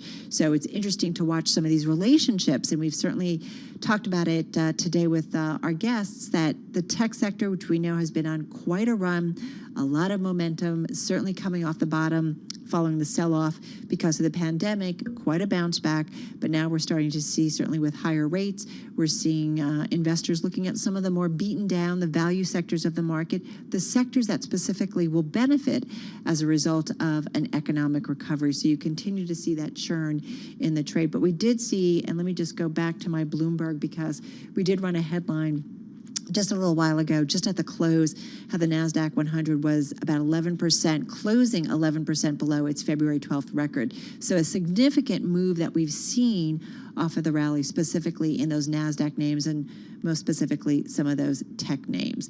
All right, you are listening to Bloomberg Business Week. We are awaiting some comments by President Biden and Vice President Kamala Harris on International Women's Day. It's been a subject we've certainly been talking about a lot here at Bloomberg, specifically some of the struggles that women are continuing to face, but also some of the accomplishments and progress that have been made over the decade. So expecting some comments from both the president and the vice president. All right, let's get a check quick on some of the top business stories. Let's check in with Charlie Pellet. Hi, thank you very much. And here's what's going on. First of all, let us begin with Stitch Fix shares. They are plunging after hours after reporting net revenue for the second quarter that missed the average analyst estimate. Digging a little deeper into the markets today, stocks with exposure to New York City climbed today. Let me explain. Hard-hit office and apartment landlords moved higher, along with positive pandemic news and signs the economy is healthy. Now, it was the CDC's announcement that vaccinated people can mingle indoors without masks, sending a signal that office life is set for a resurrection, while the rate of COVID-19 cases fell in New York. Charlie Pellet, Bloomberg Radio. All right, Charlie, thank you so much. Now let's go to the state dining room at the White House and Vice President Kamala Harris. Occasion. At this moment, we face global threats to our climate and our health, to our physical security and cybersecurity. Our capacity to meet this moment is determined both by our diplomatic strength and by our ability to build a strong, smart, and sustainable military force. A force that recruits the most talented. A force that retains the most capable. A force that advances the best of the best. General Jacqueline Van Ovost and Lieutenant General Laura Richardson are some of the best, and in fact, I would say the best of the best. General Van Ovost graduated from the United States Air Force Academy in 1988. Since then, she has logged more than 4,200 hours in the air, and she serves today as commander of the Air Mobility Command. Lieutenant General Richardson was commissioned into the United States Army Aviation Branch in 1986. She has flown Black Hawks and commanded battalions. And today she serves as Commanding General of the United States Army North. General Van Ovost and Lieutenant General Richardson have been tested under the most difficult circumstances, and they are proven leaders. The President and I have full confidence in them to address the complex threats we face, to help lead our troops, and to keep our nation safe. As it is International Women's Day, I should also mention that General Van Ovost and Lieutenant General Richardson are but two of the many, many women who have defended our nation throughout our history. During the American Revolution, women rode horseback through enemy territory to transport sensitive military information. During the Civil War, women disguised themselves as men and fought for the Union Army. In World War II, women served as spars, as whacks, as waves and wasps. And today, women military members are stationed around the world. I say this to remind us, while it has only been 5 years since all combat jobs have opened to women, women have been in the line of fire, risking their lives to protect our nation long before that. Today, we know women make up 16% of our active duty military and 19% of our enlisted officers. We also know that women want to serve and that our military is stronger when they do. Look no further than General Van Ovost and Lieutenant General Richardson for proof. Recruiting more women to our military, adjusting policies to retain more women, enforcing policies to protect women and ensure they are heard, and advancing more women on fair and equal footing will without any question make our nation safer. And that's the work ahead. So for now, let me congratulate General Van Ovost and Lieutenant General Richardson. And with that, it is my great honor to introduce our Commander-in-Chief, President Joe Biden. All right, obviously, you've been listening to Vice President Kamala Harris there live at the state dining room at the White House, specifically really highlighting some of the female members of the U.S. military and talking about 16% of the U.S. military is made up of women. Now let's go back into President Biden. Thank you, Mr. Secretary. On Friday, I submitted to the Senate for confirmation my first slate of nominations for four-star command positions in our armed forces. Among them, two outstanding and eminently qualified warriors and patriots, General Jacqueline Van Ovost and United States Air Force, is currently the only female four-star officer serving in our military. I nominated her as Commander of United States Transportation Command. And when confirmed, the Lieutenant General Laura Richardson of the United States Army will be promoted to the rank and join General Van Ovost as the only as another four-star general. I nominated her as Commander of the United States Southern Command. And when confirmed, they will become the second and third women in the history of the United States Armed Forces to lead combatant commands. Each of these women have led careers demonstrating incomparable skill, integrity, and duty to country. And at every step, they've also helped push open the doors of opportunity to women in our military, blazing the trail a little wider, a little brighter, for all proud women following in their path and looking to their example. And I wanted to shine the light on these accomplishments for those women today, because General Van Ovost is reiterated in an interview this last week, and I'm the second person to say this, it's hard to be what you can't see. It's hard to be what you can't see, but you'll soon see. Today is International Women's Day. And we all need to see and to recognize the barrier-breaking accomplishments of these women. We need the young women just beginning their careers in the military service to see it and know that no door will be closed to them. We need women and men throughout the ranks to see and celebrate women's accomplishments and leadership in the services. We need little girls and boys, both, who have grown up dreaming of serving for their country to know this is what generals in the United States Armed Forces look like. This is what vice presidents of the United States look like. So I'd like to spend just a few minutes today making sure that America knows who General Van Ovost is and Lieutenant General Richardson is. They're aviators. Both learned to fly planes before they were old enough to drive a car. General Van Ovost, is a first-generation American, the daughter of Dutch immigrants who owned a flying operation. She loved the freedom of flight, and as a teenager, flew herself to see Sally Ride lift off as the first woman in space. 16 years old, goes down to see Sally Ride. She said she was at several thousand feet watching from a distance. You know, women were banned from flying combat missions when the general joined the force. So she focused on becoming a test pilot.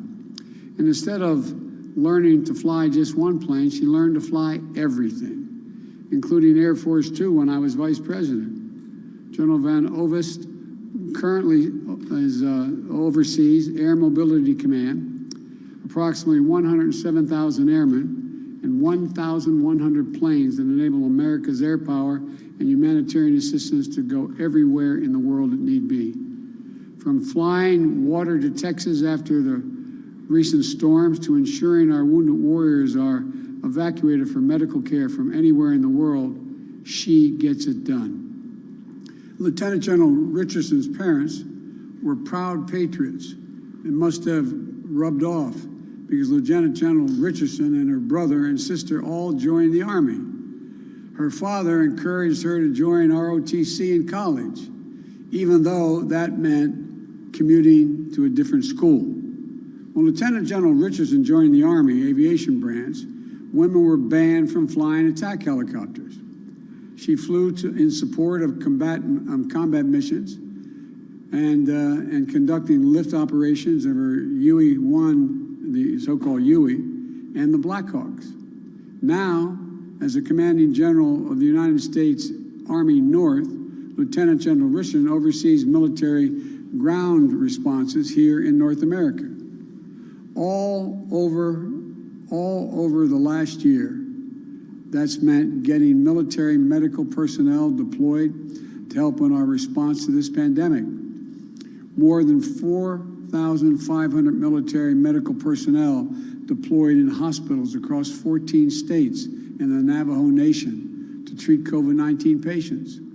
It means more than 2,200 medical personnel are working or soon will be at vaccination sites in 8 states in the United States Virgin Islands. I'm so proud of the incredible work Lieutenant General Richardson and her team have done to support the American people this year. And the American people are as well. They're warriors. They're crisis-tested commanders. The best of all, they're not done yet. Neither of these incredible generals is resting on her laurels or on her stars. They're using their voices and actively working to change policies in the military to make it easier and safer for more women, not just to join the military, but to stay in the military and to thrive. I'm incredibly proud that in 2015, under the Obama-Biden administration, we took the final steps to open up all positions in the military to anyone qualified to serve in them. The women who join today's military aren't told no when they apply to fly fighter jets or attack helicopters just because of their gender. They aren't told no when they want to apply to Ranger School or infantry officer basic training. But they all know that there's much, much more work to be done to ensure that women's leadership is recognized, and we have more diverse leaders. We reach the top echelons of command for all who are qualified, including all women, and that all women feel safe and respected in our military, period. You know, some of it's relatively straightforward work, where we're making good progress designing body armor that fits women properly, tailoring combat uniforms for women, creating maternity flight suits, and updating requirements for their hairstyles.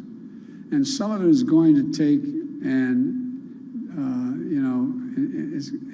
intensity of purpose and mission to really change the culture and habits that cause women to leave the military. That women are making sure more diverse candidates are being considered for career advancing opportunities at every single level. That women aren't penalized in their careers for having children. That women aren't just token members, but integral parts throughout all branches and all divisions. And that they can completely, fairly engage in promotion, compete all across the board, including on age and gender neutrality and physical fitness test. You know that both members of the military couples can thrive while serving, like Lieutenant General Richardson and her husband, Lieutenant General Richardson, who I might add, I want to thank him for getting me off a mountain that was about 12 to 14,000 feet up on a goat path when our helicopter went down in a snowstorm. It's good to see you, General. The ride down that mountain was more perilous in the truck than it was in a helicopter, but thank you. And we have to take on sexual assault and harassment and violence against women in the military. Sexual assault is abhorrent and wrong at any time. And in our military, so much of unit cohesion is built on trusting your fellow service members to have your back. There's nothing less than a threat to our national security. I know Secretary Austin takes this as seriously as Vice President Harris and I do. That's why this first memo as Secretary was a directive to take on sexual assault in the military, and why he stepped up independent review. He set up an independent review commission on sexual assault to make concrete recommendations for changes. This is going to be an all-hands-on-deck effort under my administration to end the scourge of sexual assault in the military. And we're going to be focused on that from the very top. I know that we can do it. The U.S. military has defeated American enemies on land and air and at sea. And this is not beyond us. I want to thank General Van Ovost and Lieutenant General Richardson for their exemplary careers in service to our country. You're America's patriotism at its finest, undaunted and absolutely able to do anything by any obstacle, determined to open wide the doors of opportunity, and ready for the next challenge. It's my great honor to serve as your Commander-in-Chief, and I look forward to hearing your active duty and recommendations of how we can work together to keep the American people safe, meet every challenge in the 21st century. So I want to thank you both, and I want to thank the former general. I keep calling him general, but the guy who runs that outfit over there. I want to make sure we thank the secretary for all he's done to try to implement what we've just talked about, and for recommending these two women for promotion. Thank you all. May God bless you all, and may God protect our troops.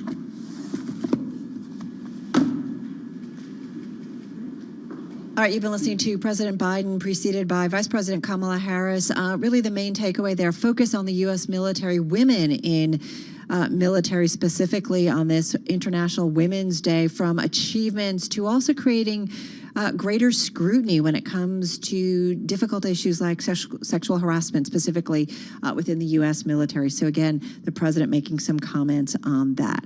All right, let's get another check on world and national news. For that, it's over to D.C. and Ann Cates. Hey, Ann. Hi there. Economists at Goldman Sachs believe the U.S. is on track for an employment boom this year. Bloomberg's Amy Morris has more from Washington, D.C.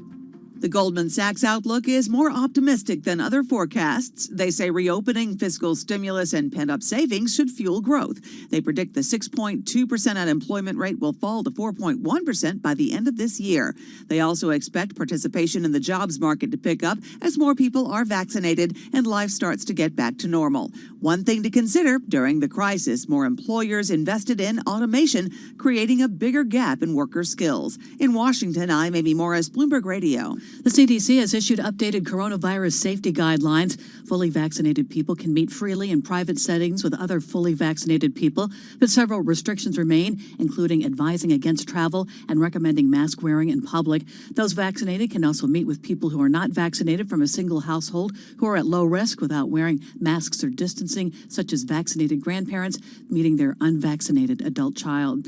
Jury selection has been put on hold today in the trial of former Minneapolis police officer Derek Chauvin. He's charged with second-degree and unintentional felony murder and second-degree manslaughter in the May 2020 death of George Floyd, who said he couldn't breathe after Chauvin put his knee on the black man's neck. Now the judge in the case says he does not have jurisdiction on whether a third-degree murder charge should be reinstated. Now let's get a check on the markets and business headlines with Charlie Pellet and a Bloomberg Business Flash. Hi, thank you very much. And here's what's going on. Developing story, Stitch Fix out with earnings after the bell. Shares are plunging now, down 27% after reporting net revenue for the second quarter that did miss the average analyst estimate. Developing story as well. Sources tell Bloomberg the Biden administration has decided to reverse its predecessor's decision to temporarily ease sanctions on Israeli billionaire Dan Gertler. The U.S. sanctioned Gertler and his companies in 2017 for allegedly corrupt mining and oil deals in the Democratic Republic of Congo. Turned out to be a down day for both the S&P 500 index and the NASDAQ Composite Index. Tech shares tumbling anew today, sending the NASDAQ 100 index down 11% from its record as investors got out of high valuation stocks for companies whose fortunes are closely tied to the economic cycle. Today we saw the NASDAQ Composite Index down 311, down 2.4%. NASDAQ 100 Index down 2.9%. S&P 500 Index down 20, a drop of 0.5%. Dow Industrials up 306, up by 1%. 10-year yield 1.59%. Gold down 1.1%, 16.82 the ounce. And West Texas Intermediate crude down 2.1%, 64.69 a barrel. I'm Charlie Pellet. That is a Bloomberg Business Flash. All right, Charlie, thank you so much. You are listening to Bloomberg Business Week. Carol Masser in our Interactive Brokers studio. So just last week, Verizon Business announced an effort led by our next guest and her team. It's all about championing women and confronting the ongoing crisis of women leaving the workforce at unprecedented rates due to the impact of the pandemic. It is a favorite voice of mine to check in with really on so much. Back with us is Verizon Business CEO Tammy Irwin, joining us once again on the phone in New Jersey. Tammy, good to have you back with us. How are you? I'm well, and what a great day to be here on International Women's Day. Thank you for having me, Carol. Well, listen, so here we are, and I want to talk about so much, and we've got a nice chunk of time. We're more than 1 year in. How's everybody doing? You and I have talked a lot about the impact of the pandemic, whether it was mental health issues, impact on women. How are you guys doing? Where are we? Yeah, we've talked so much about how people have reacted and responded, and now we're really in that phase where people are beginning to reimagine what the workforce of the future looks like. We're calling it Work Forward at Verizon, which is how will we work and what does the new norm look like? You know, Carol, you and I have talked about some of the challenges that women have faced throughout 2020 with the COVID. And I think what we're now seeing is a sense of hope and optimism, a sense that kids might be back in school in the fall. So I would just tell you, I think we're seeing resiliency and we're seeing hope as people begin to look to what the workforce of the future might be and how that will give women a little more time to lean into their career and give them a chance to get out and live life. Well, having said that, you guys at Verizon are very specific and deliberate when it comes to initiatives and programs. Talk to us about the most recent effort and some of the work that you guys have done, whether it's mentoring, whether it's working with small businesses. Tell me a little bit about what you guys are doing right now.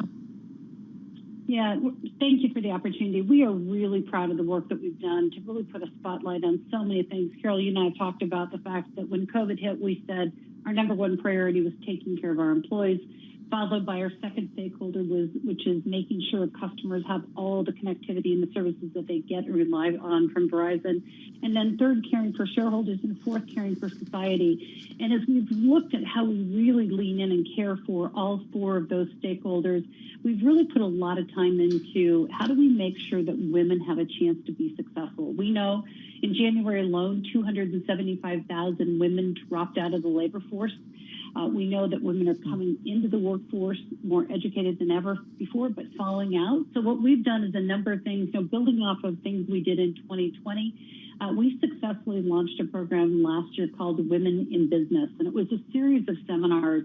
And it was a seminar that really focused on a number of different verticals. So whether you were in the healthcare, whether you were in entertainment, whether you were in a public sector of finance, you had an opportunity to really say, what are other women doing and what are the things I need to do to be successful? Those seminars were viewed 200,000 times. Wow. Because what we know is that working women view employee-sponsored resources as an important aspect of how they do it all, how they balance this work personal that they're trying to do. We're really building off that, though, and we've said that's great for yesterday, but what can we do in 2021? And we've launched a new program we announced on Friday called Verizon CoLab, and it is really intended to be a collaborative career engine platform that we're going to invite others to participate on as we talk with women about the things that they need to do to be most successful as they reimagine an environment post-COVID. And we think that's really important. Tammy, one thing I want to ask you, especially because you at Verizon and your team, there's a lot of different programs that you've put out there. What really makes a difference in terms of giving a woman's the support they need, the leg up, the ability to kind of aspire for more, where they maybe have, financial responsibilities at a firm, to take on more. What are the programs? Is it mentoring? Is it, we had a great story on the Bloomberg specifically at a European bank who said, what really makes a difference is childcare, enabling women to then take on more. So what is it specifically that you find packs the biggest punch when it comes to helping women advance professionally and really get to those higher echelons? Yeah, listen, I think there's several critical things. One you touched on, which is caregiver programs, whether it's caring for children or caring for aging parents, making sure that companies offer programs to give families choice as to how they take care of those responsibilities. So that's one that we've really taken a leadership position in. The other one is really making sure that women have the right kind of competence, skills, and capabilities to compete in the work environment. I started a program in 2017 that I'm super excited about. It's called WOW, which was Women of Wireless. We've translated into Women of the World. It is a program deployed across Verizon at this point. We've got 6,000 women who graduated from that program, and it's really designed to say, help women learn great confidence. How do I define my personal brand as a woman? Compete for jobs, have good communication skills, and learn to network. All things women are great at, but sometimes they need a little encouragement. Sometimes they need to be taught how to effectively do that. Today, we open up the application process for 2021, and I'm so excited because we will have thousands of women from around the Verizon team apply to participate in this 9-month program, and they come out of that program a completely different V-teamer because they learn communication, confidence, they learn and define their own personal brand. And one of the things I love about it is it's not just women talking to women. We invite men to be part of this conversation because you and I have talked about this before. This is not a women's issue. This is a leadership issue and it is an economic issue. Right. So when we talk about really unleashing the full potential of the team, it takes everybody playing. Well, it's interesting, I had this conversation with my daughter, she's young, teenager, but, you've got this great program where you're helping women, as you said, learn confidence, how to network, how to compete for jobs. Yeah. We don't necessarily feel like, and I hate to make blanket statements, I feel like it always gets us into trouble, but I don't necessarily have a lot of conversations about how we have to teach younger men to have confidence or how to compete or go after jobs. What is wrong with society, or is it just, Mars, Venus, we're just different creatures? I think men are from Mars, women are from Venus. I think we are raised differently from the time we are young children. And Carol, you and I talked about this before. You give men a set of 10 things that are required to be successful in a job, and they'll have 5 of those, and they'll feel like they're fully qualified. Right. You give women that same list, and they'll have 9.5, and they'll be hesitant. And the reality is, societally, we have allowed men to move into jobs because we thought they had potential, and we've required women to prove that they were capable. And so the rules have been different, and some of those are rules that we put on ourselves when you think about, and this women in sales has really been a big thing for me because I've watched, 80 to 85% of sales jobs held by men. And men make more money in sales than women do in a customer service role. I started as a customer service rep, so I've got a ton of passion around this. Men are more willing to put compensation at risk and take a risk. They therefore make more. They're then the first eligible candidate to be the manager. And guess what? That's how progression happens. Right. And when you help women understand that you absolutely have the capability to be wildly successful in sales, let me show you how to do this, and declare what it is you want and run hard and go be successful. We found they're accomplishing amazing things. Of course they are, because they have the confidence that they can be successful. And so it is about putting skills, assessing where women are different than men. It's about inviting men to be part of it, so they don't just assume that because Susie came back from maternity leave, she's not interested in a job. No. You talk to Susie, right. Define her career path, be part of her success, and don't hold that against her. So, we do International Women's Day. What do you hope where are we in a year from now? And just got about 30 seconds. Yeah, the theme of Choose to Challenge, I think, is so appropriate. I believe that 2021 can be a game changer for women as we come back into a new work environment. When we think about work forward and what it looks like, I think women are coming into the workforce more educated than ever before. They know they have the potential to be successful. We've got to use community and corporate and government programs to enable a good societal structure that allows women to really unleash and deliver their very best in the work environment. I'm super hopeful and confident. I just have to tell you that Faith, loyal listener to Bloomberg, said, "Where did you get the notion men are born with confidence? It's a myth." I don't know. It feels like they have a lot of confidence. Hey, Tammy, be well. Great to check in with you. Tammy Irwin, CEO at Verizon Business, on the phone from New Jersey. Coming up in just a few minutes, Sound On with Kevin Cirilli. What's your lineup, kiddo? My mom taught me when it's time to have confidence. That's what I would say. And I can respect a boss who respects mom. You know what I mean? Yeah, totally. Do you hear me? I love my mom. She's the best person in the world. Dennis McDonough, Secretary of Veterans Affairs. Nice. And former Chief of Staff to President Obama. And Senator Joni Ernst, the first elected female combat veteran. I love it. Great lineup. Looking forward to it. Have a great show. Thank you. Yeah, you bet. Love your mom. Go moms. Kevin Cirilli with Sound On coming your way in just a moment. I'm Carol Massar for the entire Bloomberg Business Week team. Have a great and safe evening. This is Bloomberg.